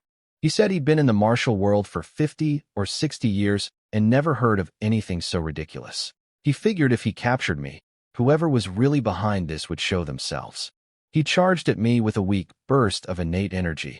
He wanted to take me alive, not kill me. I raised my hand and slapped him across the face. The crack echoed through the courtyard. He hit the ground face first, his left cheek swelling up instantly. He was completely stunned. In his mind, grabbing some kid should have been effortless. He never even saw my hand move. He scrambled back to his feet, pressing his cheek, using energy to push down the swelling. He finally started to realize I wasn't just innate. I was something far beyond that. I stepped forward. He stepped back. Every step I took, he retreated. The entire Li family watched their pillar of strength being pushed backward by someone who looked like a teenager. The arrogance drained from their faces and was replaced by fear. Then someone shoved Li Yanhua out of the crowd. It was her own brother. He shouted that I was here for her and she shouldn't drag the whole family down with her. She stumbled forward and denied it, but her shaking voice gave her away. Li Yaozhu tried playing peacemaker. He suggested there must be a misunderstanding between me and Li Yanhua. He called her my little stepmother and said we should just talk it out. He said replacing Yi Mingyuan in prison wasn't a big deal. Brothers help brothers, so why make a fuss? I gave him a thumbs up for having the thickest skin I'd ever seen. I told him 15 years in prison for something I didn't do wasn't a small thing. If he thought it was, then me wiping out his entire family tonight shouldn't be a big deal either. He asked what I wanted. Compensation? I laughed. His whole company already belonged to me. What could he possibly offer? Then I got to the real point. I looked at Li Yanhua and asked if she'd forgotten what she did 13 years ago. I turned back to Li Yaozhu and told him to stop playing dumb. He was the one who cleaned up after her. Li Yanhua flinched and hid behind her father. Li Yaozhu went quiet. I could see him remembering. 13 years ago, Li Yanhua came home crying because she found out Yi Jinshan had a child with another woman. Li Yaozhu was furious. He'd never wanted his daughter to marry that useless man in the first place. Then Li Yanhua told him she'd already had my mother killed. She wanted to keep me alive to torture slowly. But she'd been sloppy, leaving evidence everywhere. So Li Yaozhu stepped in and made the whole thing disappear through his connections at the security bureau. His expression turned cold. He dropped the act. He told me that back then, Li Yanhua wanted to keep me around to torment, and he agreed. He said he never expected a wild seed like me would become a real threat after 13 years. He admitted he'd been too soft. Then he pulled a jade bottle from his coat and swallowed a red pill. His aura exploded. His power surged from lesser achievement innate to greater achievement in seconds. His whole body was shaking. Whatever that pill was, it was clearly agonizing. A few seconds later, his energy reached peak innate level. He snarled at me through clenched teeth, asking if I really thought reaching innate realm was enough to bully the Li family. He asked if I thought a family ranked 4th in Haicheng had no hidden cards. He launched himself at me. His innate energy formed a massive palm in the air and crashed down toward me. I swatted it apart with one hand. Then I dropped my spiritual pressure onto him. 3 meters from me, his knees buckled, and he slammed into the ground. He looked up at me, trembling. "You're a grandmaster." I released my full spiritual pressure, not just grandmaster peak level, but my true condensation realm greater achievement power. The air itself seemed to tremble. Li Yaozhu had just managed to straighten up, but the force slammed him flat on the ground, face down. He couldn't even kneel. He was completely pinned. The pressure spilled outward, and everyone around felt it. Li Huai had no cultivation at all, so he had to retreat. The bald fighter stepped in front of him to block the shockwave. I walked over and stepped on Li Yaozhu's back. I told him that swallowing a pill to boost himself to peak innate was pointless. Without a body strong enough to handle it, the power meant nothing. I pressed down. He coughed up blood, and his boosted energy collapsed instantly. He turned his head sideways and growled that even a peak grandmaster shouldn't be able to suppress a peak innate fighter with spiritual force alone. He demanded to know what I really was. I leaned down and told him he knew too much. Then I put a bolt of energy through his skull. The Li family erupted into panic. Some women screamed. People tried to run. I spread my spiritual force across the courtyard and pinned all 40-something of them to the ground. None of them could move. I gave the order. "Li Huai, do it." Li Huai nodded and waved his people forward. "Kill them. Leave no one." The 9 fighters drew their weapons. The bald guy charged first, cutting through them one by one. "Don't kill me," Li Yanhua screamed. "Yi Wudao, do you want to know the truth about who you really are? Spare me, and I'll tell you." I stopped. I turned around and told them to keep her alive and bring her to me. I walked outside. I was still young. I didn't want to watch the rest. The middle-aged woman grabbed Li Yanhua by the back of her collar and dragged her out like a kitten. Behind us, the screaming continued. Outside the gate, I asked Li Yanhua what she meant by true identity. She said she'd only talk if I promised not to kill her and gave her money. I crouched down and asked if she thought she was in any position to bargain. She gathered her courage. She said she was the only person alive who knew the truth. Even Yi Zhinshan didn't know. She said my mother's death had more to it than I realized. She asked me if I'd ever wondered how the truck driver died in prison. The Li family had influence, but not enough to kill someone inside the first prison. Even Zhang Jianya wouldn't dare do that. That got my attention. She had a point. Zhang Jianya had threatened to come after me and my masters in the first prison, but he never did. If even he was afraid to act inside those walls, how did an ordinary truck driver end up dead there? I'd always assumed he died of illness. Now I wasn't so sure. I called Li Huai over and asked what he knew about the driver's death. He said the records listed it as death by illness, but the driver had no medical history and no treatment records in prison. Dying of disease within 6 months of entering prison with no prior health problems was suspicious, though sudden heart failure couldn't be ruled out. Li Yanhua cut in. She said the driver wasn't sick, he was murdered. She'd visited him in prison because she was afraid he'd expose her. He told her he'd received the order to kill my mother long before she posted her own hit on the black market. He simply took both jobs at once for double the pay. He'd already accepted he would die and just wanted the money to go to his family. Later, she went to the black market to investigate the other contract on my mother, and that's when she discovered my mother's secret. By the time she went back to check on the driver, he was already dead. I told her everything she said was just her word with no proof. How did I know she wasn't lying to save herself? She swore she was telling the truth. And then she dropped something I didn't expect. Yi Zhinshan has dead sperm disease. He can't father children. She said I could test Yi Mingyuan's DNA against Yi Zhinshan's. There'd be no match. Yi Mingyuan was actually the son of her first boyfriend. Yi Zhinshan never knew about his condition. Li Yanhua only figured it out this year when she noticed 17-year-old Yi Mingyuan was starting to look more and more like her ex. She had Yi Zhinshan's sperm tested and discovered the truth. Then she connected it to what she'd found years ago while investigating my mother. She realized I probably wasn't Yi Zhinshan's son either. She'd killed the wrong person. I frowned. There was an obvious hole in her story. If neither Yi Mingyuan nor I were Yi Zhinshan's sons, why did we look so much alike? Li Yanhua took a breath and said, "Because your real father and my ex-boyfriend are brothers. Technically, you should be calling me Annie." The more Li Yanhua talked, the more confused I got. She was saying Yi Zhinshan wasn't my real father, and that Yi Mingyuan and I were actually cousins. I told her to slow down and explain everything clearly. She started with something that happened 18 years ago, the year the rift in Haicheng was breached. I checked with Li Huai, and he confirmed it. That year, many fighters came to help defend against the monsters pouring through. Among them were my real father, his brother, and my mother. Li Yanhua said my mother wasn't an ordinary woman. She had a refined quality that common people didn't have. She was from the Wu family in the capital, a top-tier family with a grandmaster-level cultivator. That pulled me back to a memory from when I was 5. My mother had stroked my head and said, "Wu Dao, when you grow up, Mama will take you to the capital." I didn't think anything of it back then.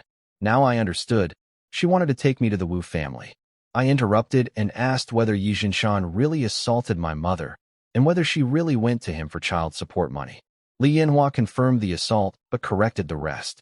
My mother wasn't asking for child support. She was asking for a loan. She was penniless and desperate, and Yi Jinshan owed her for what he'd done. What Lu Jin told me earlier was just drunk rambling from Yi Jinshan, not the full truth. I asked why my mother didn't go to the Wu family instead. Li Yanhua's answer hit hard. My real father's family had been wiped out. Every single person connected to them was hunted down and killed. My mother knew that going back to the Wu family would put them in danger, and put me in danger too. So she spent years hiding, moving from place to place with me. I asked Li Yanhua how she survived if her boyfriend was my father's brother. She said her relationship was secret. Nobody knew about it. My mother, on the other hand, had followed my father from the capital to Haicheng, so people knew about her. I asked the real question: who was my father, and who destroyed his family? Li Yanhua took a deep breath. My father's name was Yi Jianhua. Her boyfriend, my father's younger brother, was Yi Jinyu. They were from the Yi family of the capital. The family that destroyed them was the Fu family. Specifically, a man named Fu Yinglong. 18 years ago, the brothers were secretly sent to Haicheng by the Yi family elders. By the time they learned what was happening back home, the entire Yi family had already been massacred. My father left Haicheng first, telling my mother to stay and not return to the capital. She was already pregnant with me at the time, so she went to work as a maid at the local Yi household, which is how she ended up being assaulted by Yi Jinshan. 8 months later, Yi Jinyu went to the capital looking for his brother. A week later, Li Yanhua found out both brothers were dead.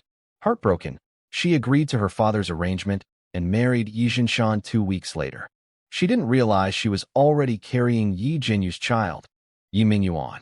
I asked why she still had my mother killed if she knew the truth. She shook her head. She said she only discovered all of this afterward, when the truck driver told her someone else had also put a hit on my mother through the black market. She investigated and uncovered my mother's real background. By then, my mother was already dead. She only figured out I wasn't Yi Jinshan's son this year, after discovering Yi Jinshan was infertile. He had dead sperm disease. He couldn't father children. Yi Mingyuan wasn't his son either. Once she realized that, she connected it to what she knew about my mother and concluded I must be Yi Jinhua's son. I asked her bluntly, if she knew I wasn't Yi Jinshan's kid, why did she still let me take the fall for Yi Mingyuan's crime? She said Yi Jinshan was the one who pushed for it. She'd wanted to just pay money to make the case go away, but Yi Jinshan said it would be cheaper to frame me since I looked so much like Yi Mingyuan. She went along with it because she didn't want to expose any of the deeper secrets. She added that if the Fu family ever found out the Yi bloodline survived, everyone connected would be killed, including me. Li Huai spoke up then. He asked if she meant the Yi family from the capital massacre. She was surprised he knew. He said of course he knew. He was from the capital himself. It wasn't just the Yi family that was destroyed. His only family, plus the Hu and Chen families, 4 great families in total, all wiped out. I asked Li Huai to explain. He said it was really a battle over the dragon vein, a source of power hidden beneath the Forbidden Palace. Fu Yinglong had been stuck at peak Grandmaster for years and wanted to drain the dragon vein's power to break through to the next level. The 4 families were the vein's guardians and refused. War broke out, but none of the 4 families had a peak Grandmaster, and even combined they couldn't match the Fu family. The dragon vein was taken, and all 4 families were massacred. Only a handful of people were smuggled out beforehand. Li Huai was one of them. He fled to Haicheng and eventually met Qin Tianlong. I asked about Fu Yinglong. If he'd been stuck at peak Grandmaster for that long 18 years ago, he was likely one of the Demon Slayer founders. Li Huai confirmed it. Fu Yinglong, along with Li Chenghua and Du Yuan, were called the 3 supreme masters of the martial world. I nodded and told Li Huai he'd be coming with me to the capital once we finished in Haicheng. I wanted to see how strong these three supreme masters really were. Li Huai's eyes lit up. He'd been dreaming of avenging his family for years, but never had the strength. Now, with me, he thought there might finally be a chance. He asked what to do about Li Yanhua. I glanced at her and said, "Kill her." She screamed that I'd promised not to kill her. I spread my hands and told her I said I wouldn't kill her personally. I couldn't control what other people did. The middle-aged woman beside her drew her sword across Li Yanhua's throat. Li Yanhua clutched her neck, staring at me with fading hatred. She tried to beg me to spare Yi Mingyuan, but she couldn't finish the sentence before she collapsed. I looked down at her body. I told her I was sorry, but I couldn't let Yi Mingyuan live.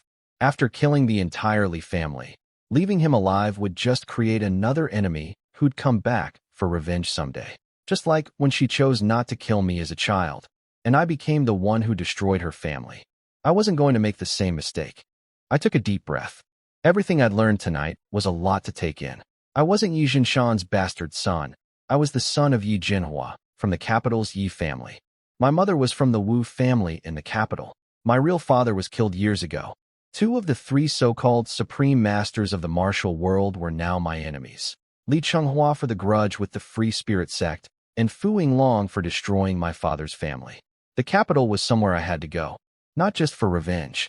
I also needed to find the Wu family and ask them why they never came looking for my mother. They had a grandmaster. If Li Yanhua could track down my mother's background, the Wu family certainly could have too. Did they not care? Were they afraid? Or had they simply given up on her? I also wanted to fulfill my mother's wish. She probably wanted to go home before she died. The bald fighter came out and reported the Li estate was clean. I looked toward the mountains and said, "Let's go." Zhang family next. The Zhang family estate sat on top of Azure Dragon Mountain, the best location in all of Haicheng. It used to be Azure Dragon Gang territory before the Zhang family took it after destroying the gang. What I didn't know yet was that the Zhang family was having a party tonight. They had a special guest. We fought our way up from the base of the mountain. The hidden sentries couldn't stop us, and neither could the guard captain they sent down. By the time we reached the villa area, Zhang family guards were retreating in panic. Zhang Jianya was standing at the entrance of his villa. Next to him was a man in his 30s, pale, smooth-faced, not a trace of facial hair, with a strange mix of wealth and feminine energy about him. I'd learned his name was Lu Tianyuan. Zhang Jianya recognized me and Li Huai right away. He told Lu Tianyuan I was Qin Tianlong's disciple from the first prison and that Li Huai was the legendary Ghost 7, the strategist who almost killed him years ago. Lu Tianyuan started shouting into the darkness behind us, calling for Qin Tianlong to show himself. He kept taunting, asking if my master was hiding, asking if he was scared. He got no response because my master wasn't there. I'd heard enough of his weird, squeaky voice. I shouted back, "Hey, you sissy, what are you yelling about? My master hasn't even left prison yet." "Stop barking." Lu Tianyuan's face twisted with rage. He asked what I just called him. I said it again, louder. I told him a grown man, pinching his voice like that should be embarrassed. He lost it. "You die today," he screamed. Zhang Jianya tried to play along, offering to grab me and slap my mouth. But he didn't actually move. He was still scanning the surroundings, convinced Qin Tianlong had to be hiding somewhere. He couldn't believe my master would let me come to the Zhang estate with just a group of acquired realm fighters. Lu Tianyuan didn't wait. He launched himself at me through the air. Before coming up the mountain, I'd learned from Li Huai's intel who this Lu Tianyuan was. He was from the Lu family in the capital, connected to one of the three supreme masters. He was an innate greater achievement cultivator, and he'd come to Haicheng specifically to help the Zhang family deal with Qin Tianlong. Zhang Jianya had been worried about my master reaching Gold Demon Slayer status and becoming untouchable, so he'd called in this favor. Lu Tianyuan had also tried calling Su Qianming, the Demon Slayer commander, to invite him over socially, since apparently Su Qianming was friends with his grandfather. The call went unanswered. Su Qianming was probably still shaken from our encounter earlier tonight. None of that mattered now. Lu Tianyuan was flying straight at me, and I was ready. Lu Tianyuan flew at me midair and shot a needle of energy from a finger posed like a flower. I swatted it away with one hand. I couldn't help myself. "You really are a sissy." I looked at Li Huai and asked if that was the sunflower manual technique. He confirmed it was. I knew that practicing the sunflower manual didn't require castration, but it did completely destroy a man's ability to function as one. This guy sacrificed that just to get stronger. Lu Tianyuan landed and stared at me, realizing something was wrong. He asked if I was also innate realm. To deflect his needles so casually, I'd need to be at least peak innate. I didn't answer his question. Instead, I pointed out what everyone could see. He'd given up being a man for power. That really set him off. He told Zhang Jianya they should attack together. Zhang Jianya agreed, and they both charged at me. I released my spiritual pressure. Both of them slammed face first into the ground before they even reached me. I walked over and stepped on Zhang Jianya's back. I asked him if he wanted to repeat what he said to me in the Rift World last time, when he called me a bastard. He kept his mouth shut. Back then I was barely at the acquired stage and needed Qin Tianlong's protection. Now I was a real grandmaster, and he knew one wrong word meant death. Lu Tianyuan struggled but quickly realized he couldn't break free. He narrowed his eyes and said, "Your peak grandmaster." He had grandmaster-level elders in his own family, but even both of his grandfathers combined couldn't pin down an innate greater achievement cultivator with spiritual force alone the way I just did. He understood I was far above them. I told him to wait his turn. I'd deal with him after finishing with Zhang Jianya. Zhang Jianya tried threatening me with the Lu family. He said Lu Tianyuan was the eldest grandson of Grandmaster Lu Xiaobai, and that Lu Xiaosong had also recently reached Grandmaster level. Two Grandmasters together would make even a peak Grandmaster think twice.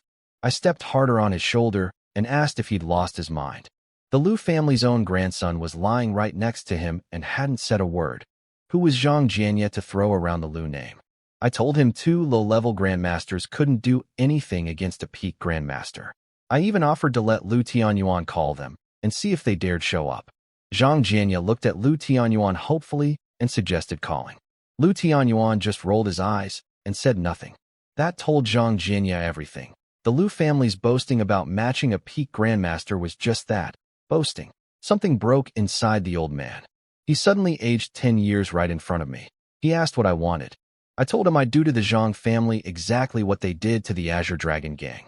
My master wanted to handle this personally, but I had places to be, so I was settling it now. I asked if he had any last words. He surprised me. He laughed and said, "Those who kill will be killed. Those who sin will be punished." He admitted he'd killed many people and done terrible things to reach the top of Haicheng. He always knew karma would catch up. He just didn't expect it to arrive so soon, or fall on him directly. He told me to do whatever I wanted. I almost respected that. Unlike Li Yaozhu and Yi Haiping, who begged and schemed until the very end, Zhang Jianya seemed to actually accept his fate. Then he suddenly shouted to all Zhang family members, "Run! Save yourselves! As many as you can!" I should have known. His whole speech was just to buy time and distract me so his people could scatter. He'd already accepted death, but he still wanted the Zhang bloodline to survive. I told him none of them would make it. I put a bolt of energy through his head, then shifted all my spiritual pressure onto the fleeing family members. Every single one of them was forced to their knees. Li Huai shouted the order and drew his own blade. He'd waited 10 years for this moment. The 9 fighters charged in. Lu Tianyuan stood up once I released his pressure. I told him not to move or he'd die. He asked if he could make a phone call. I shrugged and told him to go ahead. If he wanted to invite his grandfathers to come die too, that was fine with me. He called Su Qianming first. When the old commander picked up, Lu Tianyuan asked him to use the Demon Slayer's heavy weapons against me. After a pause, Su Qianming asked if the peak grandmaster he was talking about was named Yi Wudao. Lu Tianyuan was confused that Su Qianming knew me. Su Qianming told him flatly that he couldn't help. I was not only a peak grandmaster, but also a gold demon slayer. Using military weapons against me would be suicide. He told Lu Tianyuan to call his grandfathers and hung up. Lu Tianyuan stared at the dead phone for a while. Then he looked at my face and finally understood this was beyond him. He called his grandfather Lu Xiaobai in a panic, nearly crying, begging for help. The other end went quiet for a long moment. Then Lu Xiaobai's voice came through. "Wait there. Your uncle and I are coming." I watched Lu Tianyuan make his call and laughed. "You actually called them. Good. Saves me a trip to the capital." Time passed. Li Huai and the 9 fighters finished clearing out the Zhang family. Over 100 people, all gone. I stared up at the stars, waiting. Half an hour later, 3 figures came flying through the night sky, trailing long streaks of light behind them. So Lu Tianyuan's grandfather's brought back up. I looked at him and said I figured he knew they'd bring help. He said nothing, but I could see his confidence returning. I asked him a simple question. If whoever they brought wasn't a peak grandmaster, did he really think they could beat me? The 3 landed outside the villa and walked toward us. 2 of them looked almost identical, old twin brothers, one in white, one in black. Those had to be Lu Xiaobai and Lu Xiaosong. Between them walked a third old man, their hired help. The one on the left spoke first, asking if I was really Yi Wudao and why I was so young. I told him to introduce himself before asking questions. He said he was Lu Xiaobai. The man in the middle was Lu Xianin, the demon slayer commander of Magic City and a greater achievement grandmaster. The third was his brother Lu Xiaosong. I raised an eyebrow.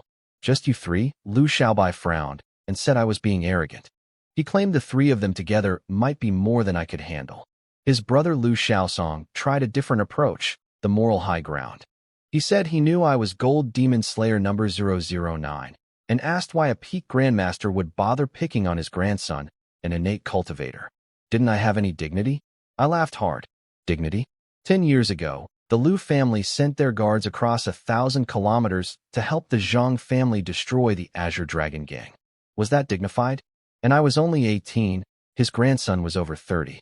By age, Lu Tianyuan was no junior of mine. By cultivation level, all 3 of them were below me. Shouldn't juniors bow to their elders? I noticed a pattern with these big families. Their first move was always moral pressure. The trick was to throw it right back at them. Lu Xiaosong asked if I was from the Azure Dragon Gang and whether this was revenge. I told him obviously, I wasn't insane enough to kill his grandson for no reason. Lu Xiaobai spoke up. He said his grandson, Lu Tianyuan, had been crippled years ago by Qin Tianlong's son, who kicked him so hard he could never function as a normal man again. That's why Lu Tianyuan had to practice the Sunflower Manual. The Lu family had every right to seek revenge. And they didn't personally destroy the Azure Dragon Gang. They only sent their guards. The Zhang family did the actual killing. Then Lu Xianin stepped in as peacemaker. He said the grudge between the Lu family and the Azure Dragon Gang was old history, and since I'd already wiped out the Zhang family, the ones who actually did the deed, things should be settled. He offered to mediate and let everyone walk away. I laughed in his face. You want to mediate? Who do you think you are? He announced himself proudly. Lu Xianin, Greater Achievement Grandmaster, Permanent Demon Slayer Commander of Magic City, one of the few who held a fixed post rather than rotating yearly. Then he played his trump card. His senior martial brother was Fu Yinglong, one of the 3 Supreme Masters. The moment he said that name, everything changed.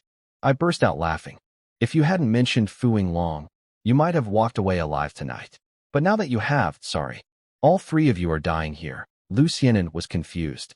He expected Fu Yinglong's name to frighten me. He asked if I had a grudge with his senior brother. I told him the truth. Before today, I had no personal beef with Fu Yinglong. But today I'd learned I was a descendant of the Yi family from the capital, one of the 4 families massacred 18 years ago in the Dragon Vein War. My mother's death was partly because of what the Fu family did. So yes, we had a grudge now. Lu Xianin's eyes went wide. You're a survivor of the capital Yi family. He instantly unleashed his spiritual force at me and screamed at the Lu brothers to attack together. Either he dies today, or we all do. The brothers exchanged a glance. They knew there was no talking their way out. Their family had sent guards to help slaughter over 1,000 Azure Dragon Gang members. Qin Tianlong's entire family was killed except for Qin Tianlong himself, who escaped into prison. That kind of blood debt doesn't get negotiated away. The 3 of them combined meant 1 Greater Achievement Grandmaster and 2 Lesser Achievement Grandmasters coming at me together. On paper, that wasn't terrible. Against a normal peak Grandmaster, they might have had a shot. I was excited. Everything up to now had been one-sided slaughter against innate fighters. This was the first real test, 3 Grandmasters at once. I could finally see what I was truly capable of. I let my spiritual power explode outward. Their combined force crashed into mine, and the air hummed with the collision. Behind me, Li Huai shouted for everyone to fall back. He warned that if an acquired realm cultivator got caught in a Grandmaster-level spiritual clash, their brain would be crushed like paper. The 9 fighters retreated immediately. Lu Xiaonan sneered that a peak grandmaster was nothing special. Their 3 spiritual forces combined were actually pushing mine back past the midline. He thought they were winning. I'd only released about a third of my power, roughly what a real peak grandmaster would have. I wanted to test things first. I noticed from what Lu Xiaonan said about the 3 supreme masters that they were probably cultivators who had touched the threshold of the condensation realm but couldn't break through without the right technique. Good to know. I smiled and said, playtime's over. Time to send you on your way. I unleashed my full condensation realm greater achievement spiritual force. The pressure wave slammed into all 3 of them instantly. Lu Xiaonan went from confident to panicked in under a second. His spiritual force was crushed back to within a meter of his body. The Lu brothers were completely trapped, faces turning red as they struggled. Lu Xiaobai broke free first by exploding his innate energy outward.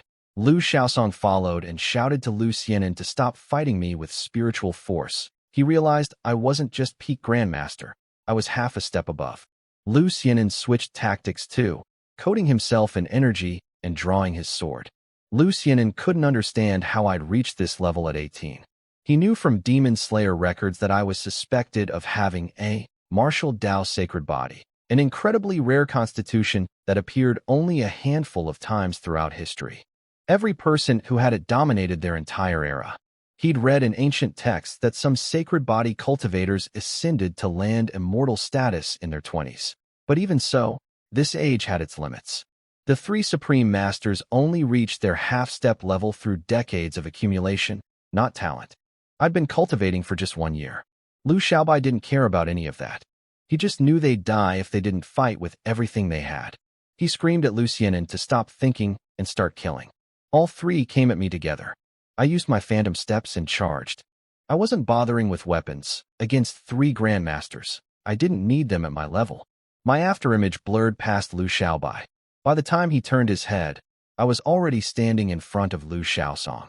He didn't even see me move. Lu Xiaosong raised his palm and launched a massive energy attack called Cloud Parting Palm, a giant hand of concentrated innate energy flying at me. I raised 2 fingers and fired a single drop of innate true liquid. It punched straight through his palm technique like paper, scattering the energy into nothing, and slammed into his chest. He looked down. There was a fist-sized hole where his heart used to be. He'd poured every drop of energy into defending that spot, and it still wasn't enough. He whispered, double penetrating force. Projected. Then he reached toward his brother, managed to say, run, and fell backward. Lu Xiaobai screamed his brother's name. But grief didn't destroy his thinking. He'd once seen the Supreme Masters Li Chenghua and Du Yuan fight. Even at the half-step level, they weren't this strong. The liquid form energy I used was the signature of someone truly above the Grandmaster realm. He realized I wasn't half-step above. I was the real thing. He turned and ran on foot. Smart. Running on the ground was faster and more agile than flying. Lu Xiaonan had already taken to the sky, fleeing before Lu Xiaobai even moved. I pointed out that for a greater achievement grandmaster, he was less clever than the lesser achievement one.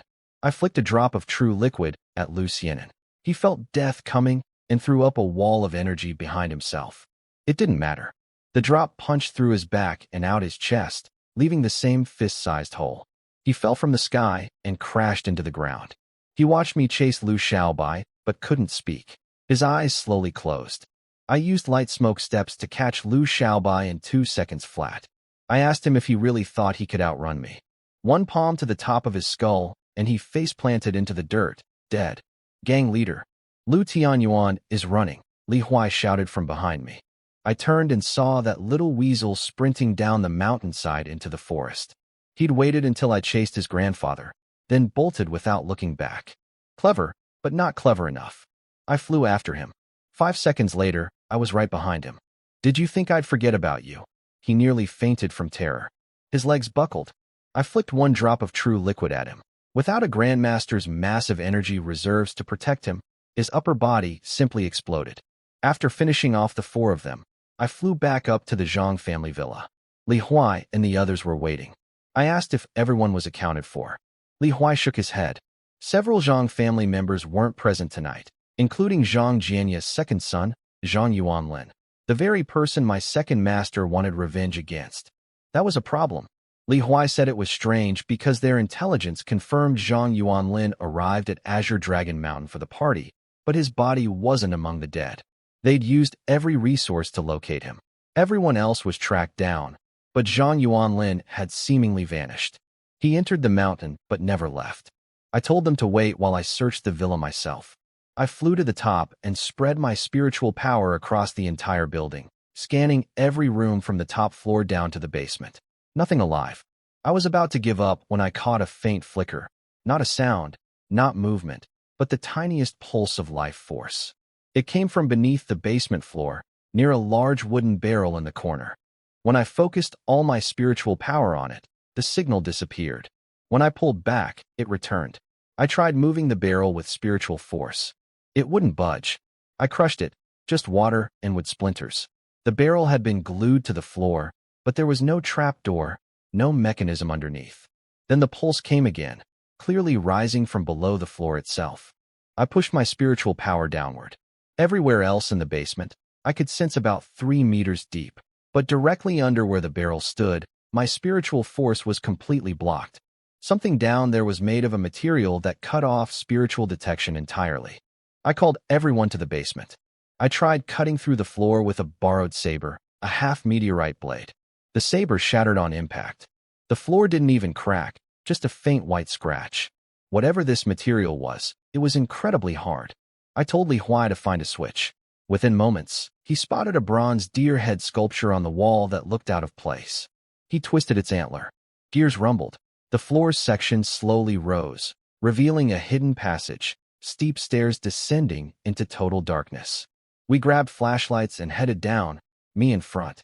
Li Huai studied the tunnel walls as we walked and said the carving marks were ancient, at least several hundred years old, possibly over 1,000. I asked if the Azure Dragon gang had ever found this passage when they controlled the mountain. He said no. Back then, they never built underground structures here. The tunnel went down for over a kilometer. At the bottom, my spiritual power hit another door made of that same impenetrable material. I pushed it open. Faint light spilled out. Behind the stone door was a small room, roughly bedroom-sized. In the center stood a small stone platform that looked like some kind of altar. Standing on top of it was Zhang Yuanlin. He wasn't panicked at all. He smiled calmly and said he wasn't surprised we found him. He'd discovered this tunnel years ago while building the villa's foundation. Even his father never knew it existed. Then he asked if I knew what this place was. I didn't answer. Something about him felt off. He laughed wildly. This is an ancient altar for ascending to heaven, a gateway to the celestial realm. It was only used once before it was buried. I spent years researching to learn this. He stared at me with crazed eyes and shouted, "Yi Wu Dao. Once I ascend to the heavens and master my cultivation there, the day I return will be the day you die." Then he looked down at the altar beneath his feet and started muttering like a madman. Soon, I'm about to ascend to heaven and become an immortal." One of my fighters stepped forward, ready to kill Zhang Yuanlin. I stopped him. Something about the altar beneath Zhang Yuanlin's feet felt dangerous. The moment I said that, the altar burst with blue light, wrapping Zhang Yuanlin completely. He laughed in triumph. Then the light contracted violently, and the underground space began to shake. Zhang Yuanlin's laughter turned to screaming. Blood poured from his eyes, ears, nose, and mouth. His eyes bulged. He shrieked. This was supposed to be the path to heaven. "Who are you?" Then his body went rigid. His head dropped and snapped back up. The instant it did, I felt something horrifying. A wave of evil energy exploded from his body, so powerful it nearly suffocated me. I shouted for everyone to get out. They tried to run, but a crushing spiritual force slammed them all to the floor. I was the only one still standing, and my legs were shaking. This pressure was far beyond anything I'd ever felt.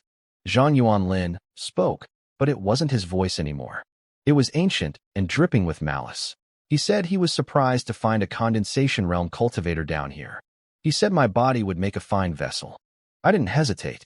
I pulled the dark iron spear from my storage ring, charged it with true liquid, and fired a triple penetrating force shot straight at him. He raised one hand casually. My attack, the strongest thing I could produce, stopped dead in front of his palm. He couldn't be moved. He laughed and called himself by Sun. Then he shouted toward the ceiling, Zhang Sanfeng, you never predicted this. Once I take this body, I'm coming to the spirit realm to find you. Li Huai recognized the name immediately. He shouted that this was the 100 Losses Taoist, the leader of the 10,000 demon sect, Zhang Sanfeng's greatest enemy from 400 years ago. According to the ancient texts Li Huai had read in his family's library, Zhang Sanfeng killed him. Bai Sun was the creator of the mysterious ice palm and the demon cloud palm, the same technique that the supreme master Li Chenghua practiced. Bai Sun laughed at being remembered after 4 centuries, but he sneered at the legends. He said Zhang Sanfeng was only at Martial Gaul realm, not a real land immortal as people now believed. He said Zhang Sanfeng wasn't worthy of being called his lifelong rival, and he didn't defeat Bai Sun fairly. He used a trick, building this altar to seal him. I asked him directly. So this place wasn't a gateway to heaven, it was his prison? He confirmed it, though he said the altar really could connect to the spirit realm, it just hadn't been activated. The information Zhang Yuanlin found was correct, but Zhang Yuanlin didn't know how to activate it properly, and anyone who tried would be vulnerable to possession by Bai Sun, unless they were far stronger than him. He told me to stop talking and hand over my body. Then he lunged. I jumped back. After seeing him stop my strongest attack with one hand, I knew the gap between us was enormous. But just as he reached the edge of the altar, a yin-yang symbol appeared above it. White light cascaded down from its edges like a curtain, forming a barrier around the entire altar. Bai Sun slammed into it and was thrown back.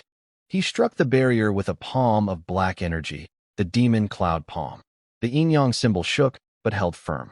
He coughed blood. He cursed Zhang Sanfeng, realizing the seal included a manifestation of Zhang Sanfeng's martial will, the mark of someone who had reached the divine transformation realm. Bai Sun looked at his borrowed body, Zhang Yuanlin's body, and muttered that if it were just a bit stronger, he could have broken through. He turned to me and demanded I walk involuntarily. With my condensation realm body, he could shatter the barrier and escape. I laughed at him. You want me to just walk in and give you my body? You've been sealed for 400 years and it's made you stupid. I told him to sit tight. When I was strong enough to deal with him, I'd come back. He tried to stop me from leaving. His spiritual force crashed down on me like a mountain. I released everything I had, all my true liquid, to resist. His target was me alone, so Li Huai and the others weren't pinned. Li Huai called out from the stone doorway, asking if I could hold. I told him to go ahead, that I could manage. This old monster was trapped inside the barrier and could only use spiritual pressure against me. I could endure it. Then Bai Sun coughed blood again. Zhang Yuanlin's body was too weak to sustain him. The pressure on me vanished instantly. I looked back and saw Zhang Yuanlin's corpse collapsed on the altar. Above it floated a shadowy figure made of black mist, Bai Sun's true form. The shadow stared at me and shouted, if you ever want to reach the spirit realm, this is the only way. I don't believe you'll never come back. And I don't believe you can reach the Martial Gaul realm. Even in our era, there were no complete cultivation methods for it. You can't escape me. I'll be waiting. His voice faded. The black mist dissolved. The yin-yang barrier above the altar disappeared too. Only Zhang Yuanlin's body remained on the stone platform. I stood there thinking, Martial Gaul realm, divine transformation realm, the spirit realm. These were levels and places I'd never heard of. And this Bai Sun had survived for 400 years without a physical body, something I didn't even know was possible. But he was right about one thing. If the spirit realm existed and this altar was a gateway, I would eventually need to come back here. I just needed to be strong enough to deal with him when I did. I took one last look at the altar, closed the stone door, and headed back up through the tunnel. Back at the tunnel entrance, I told Li Huai to seal the passage with titanium alloy and make sure no one could ever get in. This mountain would become the Azure Dragon gang's new headquarters. I gave Li Huai 3 days to announce the gang's return, consolidate all the assets from the Yi, Li, and Zhang families, assign roles to the 9 fighters, and get everything running. After 3 days, we'd head to the capital.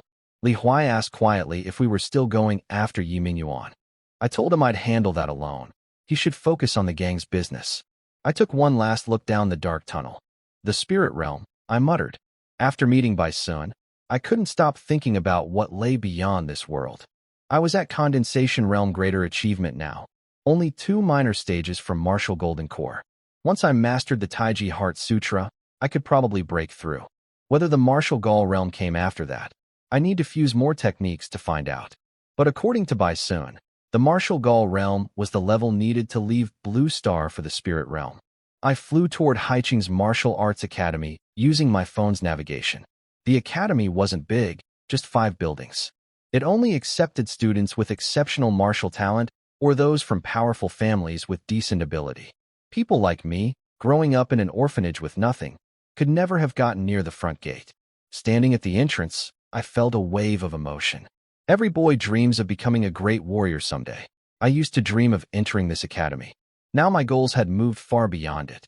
I wanted to chase the peak of martial arts, reach the legendary land Immortal Realm, and see a bigger world. A security guard yelled at me to leave.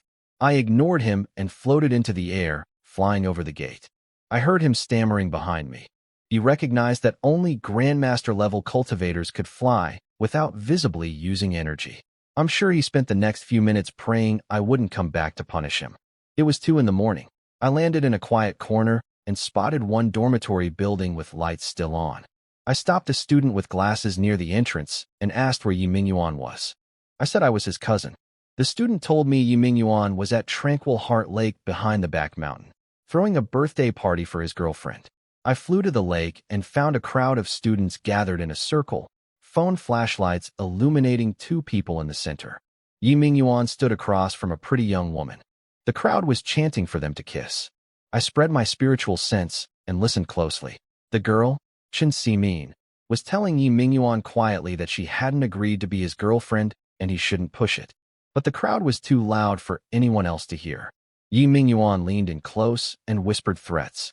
He told her this scene was already set up, and if she rejected him publicly, he'd lose face. He said he'd been chasing her for months. Then his tone turned vicious. He told her if she didn't agree, he'd eventually just kidnap her and force himself on her. At least now he was offering her some dignity. Later, she'd get none. A flashy-looking girl behind Chen Simin was pushing her forward, telling her to just accept Yi Mingyuan. The Yi family was ranked 7th in Haicheng. His mother was from the Li family ranked 4th. She'd never have to worry about money or cultivation resources again. She shoved Chen Simin right into Yi Mingyuan's arms. He caught her with a smile. "Let her go," someone shouted. A young man leaped over the crowd and landed next to Yi Mingyuan, throwing a palm strike at his shoulder. Yi Mingyuan shoved Chen Simin aside and met the attack. They matched each other evenly and both stepped back. Yi Mingyuan glared. "Wang Zijian, you just won't go away." Wang Zijian ignored him and went straight to Chen Simin. He apologized for being late. He'd been training. She shook her head, and the tears she'd been holding back finally fell. I watched the whole scene from above. I'd come here to kill Yi Mingyuan, but I wasn't in a rush. I wanted to see what kind of person he really was first. Now I knew. Exactly the same as his adopted father Yi Zhinshan. Threatening women, forcing himself on people weaker than him. The apple hadn't fallen far from the tree. Yi Mingyuan saw Wang Zijian comforting Chen Simin and lost his temper completely. He charged at Wang Zijian with killing intent, using a technique called Dragon Claw. The academy had rules against fighting to the death, but Yi Mingyuan didn't care. He figured he had the Yi and Li families behind him. Getting expelled meant nothing. Wang Zijian was smart enough not to fight back with full force. He was just a regular kid with no powerful family. If he seriously hurt Yi Mingyuan, his life would be over. So he kept dodging. I watched from the back of the crowd, blending in perfectly. I was only 19. I looked just like any other student here, maybe even younger than some. Watching these kids fight over a girl, watching them place bets and joke around, I felt a pang of something I hadn't expected. Envy. I never got to experience any of this. I finished high school and went straight to work. The orphanage only supported us until 18. I never went to college. I never had a campus romance. And then on my 18th birthday, everything went sideways. The atmosphere here, young people full of energy, no scheming old foxes to deal with. I genuinely envied it. "Everyone stop!" A voice boomed from the sky. An old man came flying in, the academy dean, an innate realm cultivator. Students scattered like roaches. Yi Mingyuan turned to run toward the dormitory. That's when I locked him down with my spiritual pressure. "Who's there?" he shouted, frozen in place. I walked up to him slowly. Yi Mingyuan. Long time no see. He stared at me in shock. How are you out of prison? I smiled and told him I'd been thinking about him every single day for the past year. It was time to settle things between us. He couldn't understand why he couldn't move. He didn't even recognize spiritual pressure. He was that ignorant about real martial arts. The dean landed and demanded to know who I was, warning that the academy was under the authority of Du Yuan, one of the 3 supreme masters. I glanced at him and told him he talked too much. I gave him my name, Yi Wu Dao, and told him to pass a message to Du Yuan. The person who killed here tonight was me, and Du Yuan could come find me if he had a problem. I increased my spiritual pressure and pinned the dean to the ground. Then I told Yi Mingyuan I was here to settle 2 things: the 11 months he stole from my life, and to reunite him with his family. His father, grandfather, and mother were all already dead. He was the last one. He went pale. He screamed, asking what I'd done to them. I told him I'd sent them ahead, and he was running late. I didn't want him to be lonely down there. He froze, stunned beyond words. I raised my hand and put a bolt of energy through his skull. Students screamed and scattered, terrified. I shook my head. These academy kids had it too easy. My master was right. Flowers raised in a greenhouse can't survive the storm. A scene like this sent them into panic. In the Rift world, they'd be monster food. Zijian, where are you going? A worried voice called out. I turned and saw Wang Zijian pulling free from Chen Ximin's grip. He walked straight up to me, stopped, and bowed deeply. Grandmaster, I want to become your disciple. Wang Zijian's bow hit me right in the heart. It took me back 8 months, to my first day in prison, when I did the exact same thing in front of Qin Tianlong. I saw something of myself in this kid. I asked why he wanted me as his master. He stood up straight and said, "Because you're young and you're strong. I feel like following you will make me stronger." I laughed. I liked how direct he was. That was exactly why I chose Qin Tianlong back then. He was the strongest person in the room. I told him I couldn't formally take him as a disciple right now. I had too much to deal with. But if he was willing to wait, I'd accept him as an unofficial student for the time being. I told him to go to Azure Dragon Mountain and find a man called Ghost 7, then train under his 9 acquired realm fighters. He agreed without hesitation. I flew off into the night. Behind me, Chen Ximin asked if he was really going through with it. He said yes. He had a feeling this was the path to a brighter future. She said she supported him. Then he kissed her. The academy dean watched me leave with a complicated expression. He'd figured out I was at least greater achievement grandmaster, maybe peak. He wasn't going to report this to Du Yuan. There was no point getting involved with someone this powerful over one dead student. Yi Mingyuan was dead, and if the Yi family was really destroyed, nobody would come asking questions. I went to my mother's grave and sat there all night, talking to her and burning paper offerings. I told her I'd gotten strong. In 3 days, I'd take her remains to the Wu family in the capital so she could finally rest at home. And I'd personally cut off Fu Yinglong's head to avenge her. At dawn, damp with dew, I called Li Huai and told him to arrange people to exhume my mother's coffin. I was bringing her to the capital. His people arrived within half an hour. The whole process, the ceremony, the digging, moving the coffin onto a truck, took until noon. On the drive to Azure Dragon Mountain, Li Huai mentioned that Wang Zijian had already shown up at the base that morning, claiming to be my student. I told Li Huai to put him through training under the 9 fighters. When we got back from the capital, I'd decide whether to officially take him in. We arrived at what used to be the Zhang family villa, now renamed Azure Dragon Villa. The bodies had been cleared, cleaners were scrubbing bloodstains off the floors, and Li Huai had already called back the old Azure Dragon gang members to fill out the ranks. I settled my mother's coffin and went to my room. I checked the news on my phone. The headlines were dominated by one story.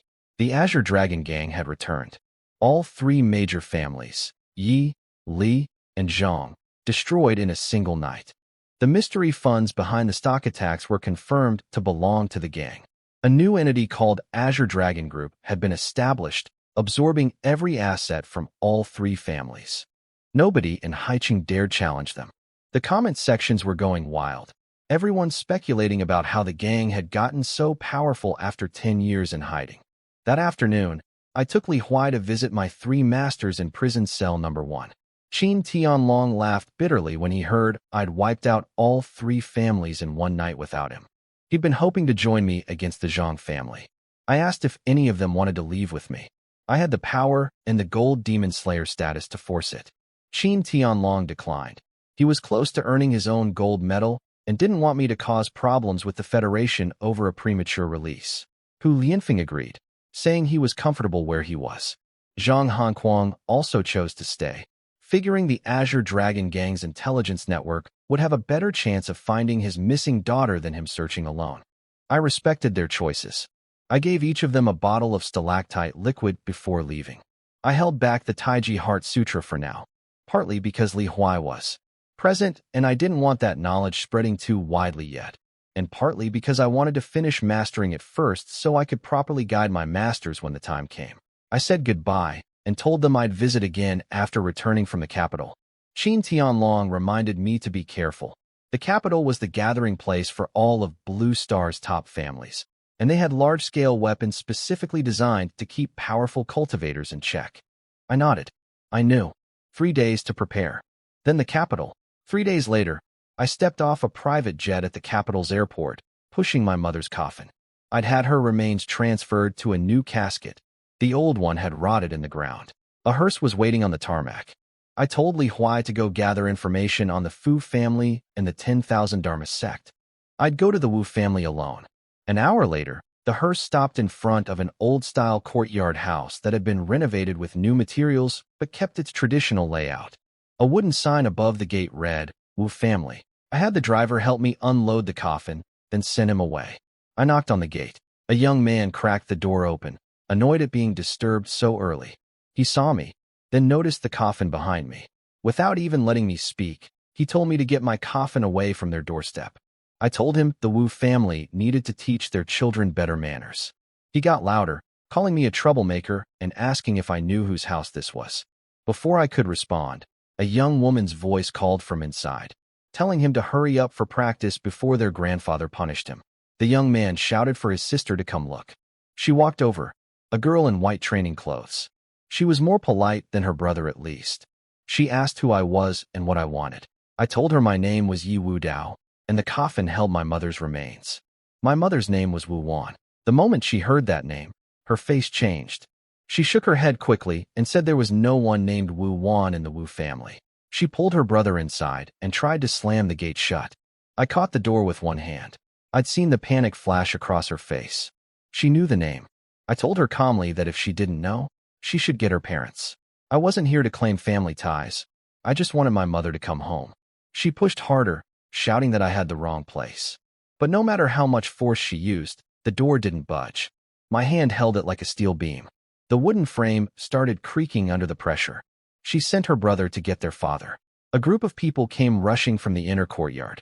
A square-jawed middle-aged man led them. Men, women, young, and old behind him. He told the young woman to step aside and faced me. He introduced himself as Wu Yihai, the current head of the Wu family. He said politely but firmly that nobody named Wu Wan lived here. I should leave. I looked at him carefully. He bore some resemblance to my mother and appeared to be around the same age she would have been. I told him to get his father. His composure broke. He shouted at me to get lost, saying that in the old days, showing up with a coffin at their gate would have gotten me killed hundreds of times over. I studied his reaction. Something was wrong. Any normal family would have attacked me by now for blocking their door with a coffin. The Wu family kept warning me and giving me chances to leave instead. They weren't angry. They were afraid. I said it directly. You're this desperate to deny my mother because you're afraid of Fu Yinglong, aren't you? Wu Yihai froze for a split second before telling me I was talking nonsense and threatening to use force. I told him to go ahead. He punched at my face with everything he had. I caught his fist with one hand and squeezed. His bones cracked and shifted under my grip. He screamed and realized I was at least innate realm. He was only peak acquired, nothing. I let go and asked how a family supposedly backed by a grandmaster had fallen this far. The people behind him started shouting, "Let go of our father. Let go of the family head." But not a single one stepped forward. When I told them to come at me together, they all went silent. I was genuinely confused. This was supposed to be a top-tier capital family. But everyone here was weak and cowardly. Plenty of tough words, zero action. The young ones were like this, and the old ones were no different. How was this family still standing? Then a voice came from behind the crowd. "Old, steady and calm. Young friend, blocking our gate and causing trouble this early in the morning is rather overbearing, wouldn't you say? The Wu family members parted instantly, bowing as an elderly man walked through. Father, grandfather, I watched him approach. Finally, it seemed like someone who could actually hold things together had shown up. I looked at the old man and asked who he was. He said his name was Wu Baohua, the one who held power in the Wu family. That was strange. Wu Yihai had already called himself the family head. Now this Wu Baohua claimed to be the one actually in charge. In the Wu family, the head didn't hold power? I told him plainly that I wasn't here to attach myself to their family. From what I could see, they weren't worth attaching to anyway. I just wanted to know why they refused to acknowledge my mother. I asked if they were this afraid of Fuing Long. The Wu family hadn't even participated in the Dragon Vein War. My mother was already dead. What threat could they possibly face now? Wu Baohua kept his calm expression and repeated the same story. There was no Wu Wan in the Wu family. He said my mother's generation only had 3 males and no females in the family. He warned me that he was being patient because of my talent, but if I kept making trouble, he'd act. I looked at the young woman they called Xiaoyu, Wu Xiaoyu. I told Wu Baohua that her expression had given it away when I first said my mother's name. She clearly knew who Wu Wan was. Wu Baohua turned to her and asked if she'd told me such a thing. She shook her head fearfully and denied it. Wu Baohua smiled and told me I'd heard for myself. No Wu Wan. Something felt very wrong. The Wu family members didn't look at Wu Baohua with the normal respect children show their elder. They looked at him with fear, not the respectful kind, but the kind you see towards someone dangerous. I told Wu Baohua I'd test his strength then. I released my spiritual pressure onto him. His composure shattered. You're a grandmaster? He shouted. I frowned. I'd expected him to be the Wu family's grandmaster. But there was no spiritual force coming back at me. Only innate energy, and only at the greater achievement level. He was far from grandmaster. I asked where the Wu family's grandmaster was. Wu Baohua was shaking under my pressure, unable to break free. He screamed at Wu Yihai to go get your grandfather. Wu Yihai hesitated, looked between me and Wu Baohua, then hurried inside. A few minutes later, he came back supporting a white-haired old man. My frown deepened. This old man's spirit seemed broken. His hair was wild and loose, his eyes unfocused, drool hanging from the corner of his mouth. He looked like a madman, not a grandmaster.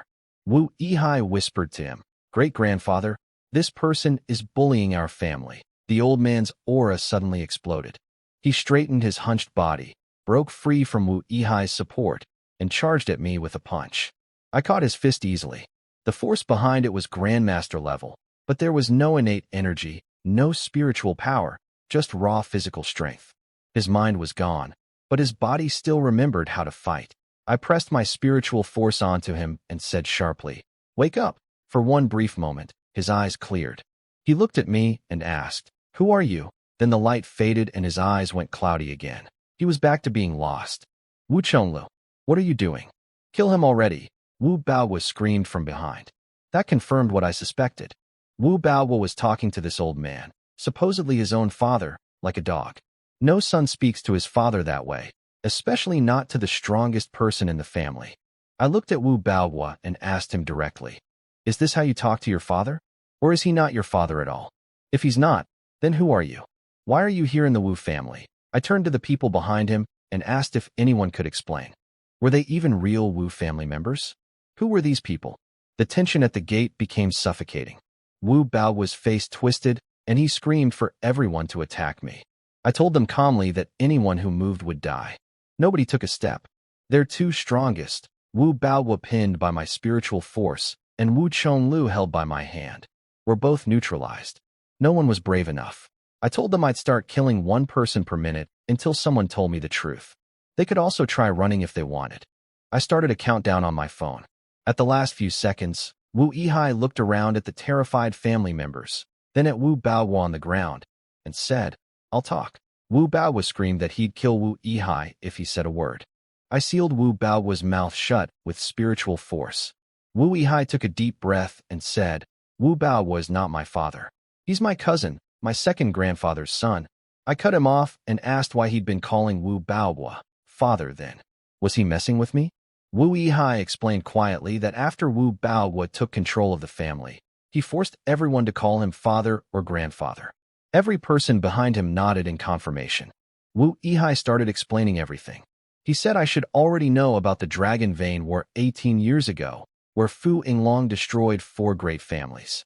Each family had a greater achievement grandmaster, and Fu Yinglong killed all 4. After that, the entire capital was terrified. Nobody dared associate with anyone connected to those families. That's when Wu Chonglu, the family patriarch, Wu Yihai's grandfather, discovered that the Wu family had a connection to the destroyed Yi family through my mother. The Fu family came to the Wu doorstep demanding her. The shock and rage caused Wu Chonglu to lose his mind. He'd been in that broken state ever since. Around that time, Wu Baohua, a cousin from a side branch who'd been traveling for years, came back. He was innate lesser achievement, which was strong enough to help stabilize things. Wu Yihai's father trusted him and let him manage family affairs temporarily while he personally went to Haicheng to find my mother. I interrupted and asked why I had no memory of this. Wu Yihai said I was only a few months old at the time. His father couldn't stay long because of Fu family surveillance. He only managed a quick visit and left my mother 10,000 yuan in cash. He didn't dare transfer money electronically. The plan was to bring us home once things calmed down. But things never calmed down. Fu Yinglong spent 5 years hunting every person connected to the 4 families. The Wu family lived in constant fear and never dared retrieve my mother. Then, in the 5th year, Wu Yihai's father learned the Fu family had found my mother's location and planned to kill her. What he said next made my head ring. Wu Yihai's father found a female death row prisoner to serve as a body double. He arranged for the truck driver to kill the substitute instead of my mother. Then he used his connections to falsify the autopsy report so the Fu family would believe my mother was dead. I could barely breathe. I asked the only question that mattered. So my mother isn't dead? Wu Yihai nodded. My mother was alive. He'd been taking care of her all these years. She was his biological sister, his father's daughter. No matter what, their father couldn't watch his own child be killed. I stood there repeating the words to myself. Not dead. She's not dead. I asked why she never came to find me in all these years. Wu Yihai looked at Wu Baohua and said that was where the story got ugly. The original plan was to wait for things to settle, then bring me back from the orphanage. My placement there was arranged by Wu Yihai's father, so I wouldn't get lost. But Wu Baohua discovered everything. He'd spent 5 years quietly poisoning Wu Yihai's father and scheming to take over. When he learned about my mother, he used it as leverage, threatening to tell Fu Yinglong unless he was given full control of the family. Wu Yihai's father tried to fight back, but the poison had destroyed half his cultivation. Wu Baohua killed him. Then he killed Wu Yihai's 2 older brothers and his mother too, leaving only Wu Yihai and the youngest generation alive. From that day on, he forced everyone to call him father and grandfather.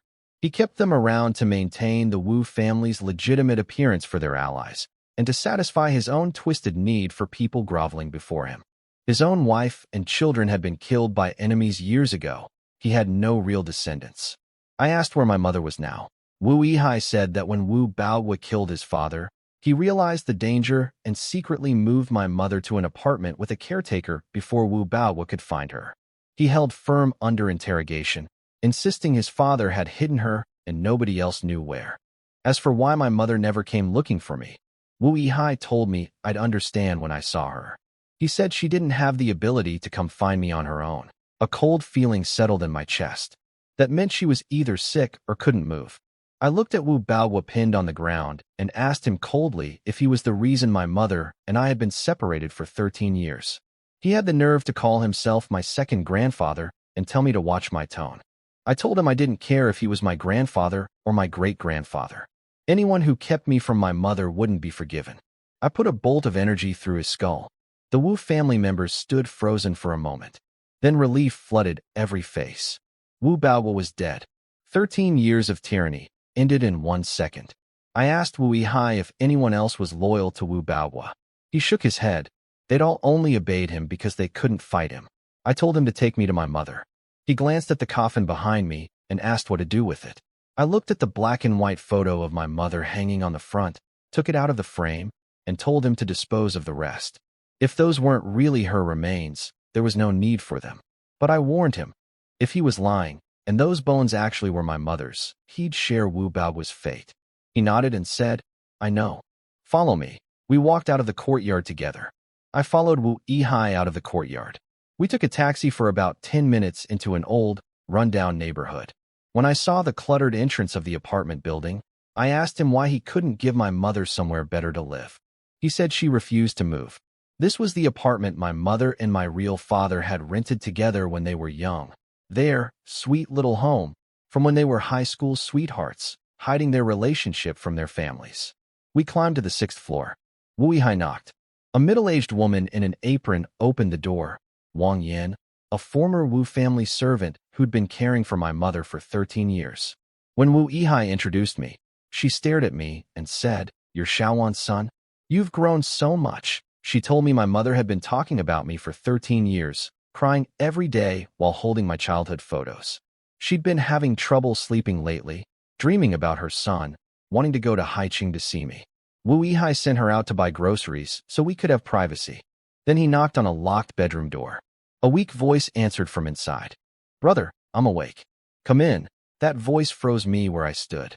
After all these years, my mother's voice was older, but still just as gentle as I remembered.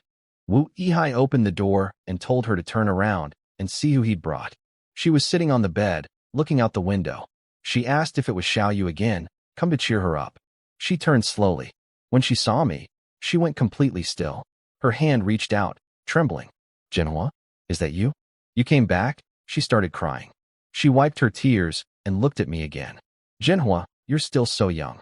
After all these years, you finally came to see me." She thought I was my father. I called out softly, "Mom, it's me. I'm Wu Dao." She froze. Her hand hung in the air. Then it hit her. "Wu Dao, my Wu Dao, my boy." She burst into sobs and tried to stand up. Her legs gave out, and she fell back onto the bed. Even falling, she kept calling my name. I rushed over and caught her. She cupped my face with shaking hands, studying every detail, crying harder. "You really are my Wu Dao.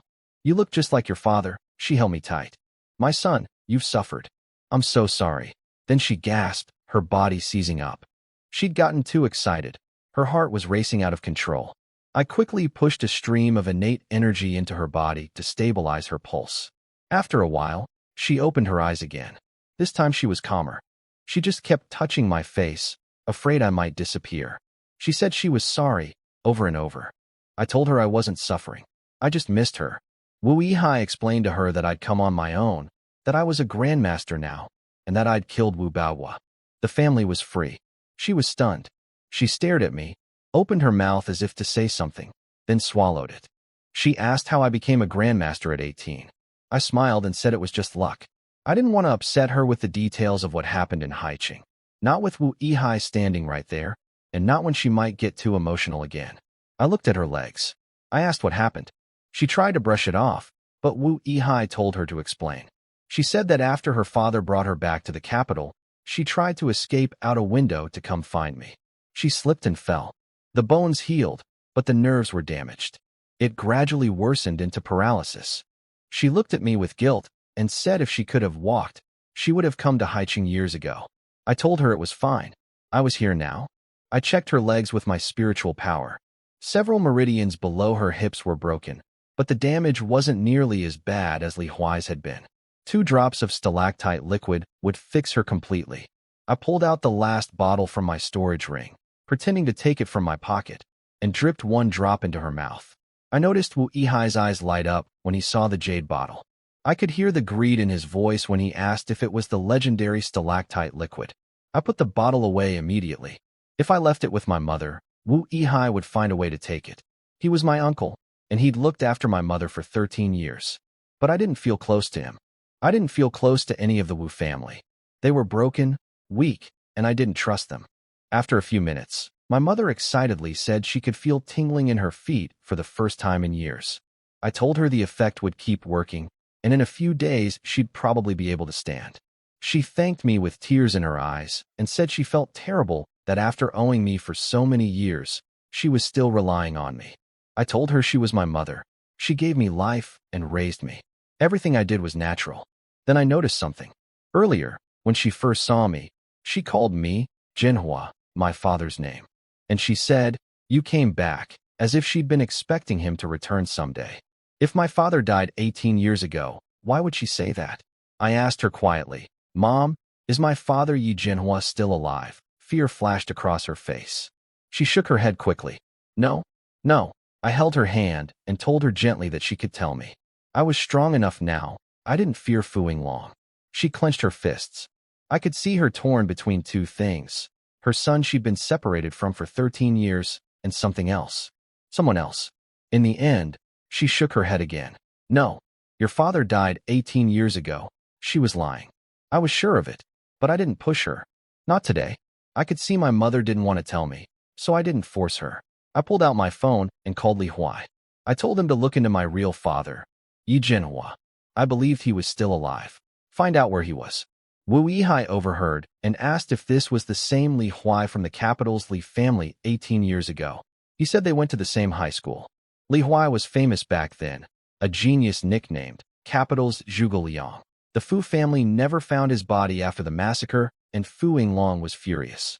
Wu Yihai was surprised he'd ended up in Haicheng, working under me. He carefully tried to encourage my mother to tell me the truth. He pointed out that Li Huai wouldn't have come to the capital unless he believed I could handle Fu Yinglong. This was her chance for the family to reunite. My mother looked at me for a long time. She told me to run if I couldn't win. That Fu Yinglong was more dangerous than we imagined, and Li Huai had been away from the capital too long to properly judge the situation. I leaned close and whispered in her ear so Wu Yihai couldn't hear. I told her I was above the Grandmaster realm. Dealing with Fu Yinglong would be easy. Her eyes went wide. She asked if I was serious. I nodded. She took a breath and told me the truth. My father was probably still alive. Fu Yinglong had him locked deep underground beneath the Forbidden Palace, inside the Dragon Vein. In fact, many people from the 4 destroyed families were still alive down there. The story that Fu Yinglong killed everyone wasn't entirely true. Li Huai had been sent away before the end and didn't know what happened after. Fu Yinglong only killed the Grandmaster-level fighters. The rest were kept as prisoners because the Fu family needed them. Only people with the bloodline of the 4 guardian families could extract dragon energy from the vein. Without them, Fu Yinglong couldn't access it.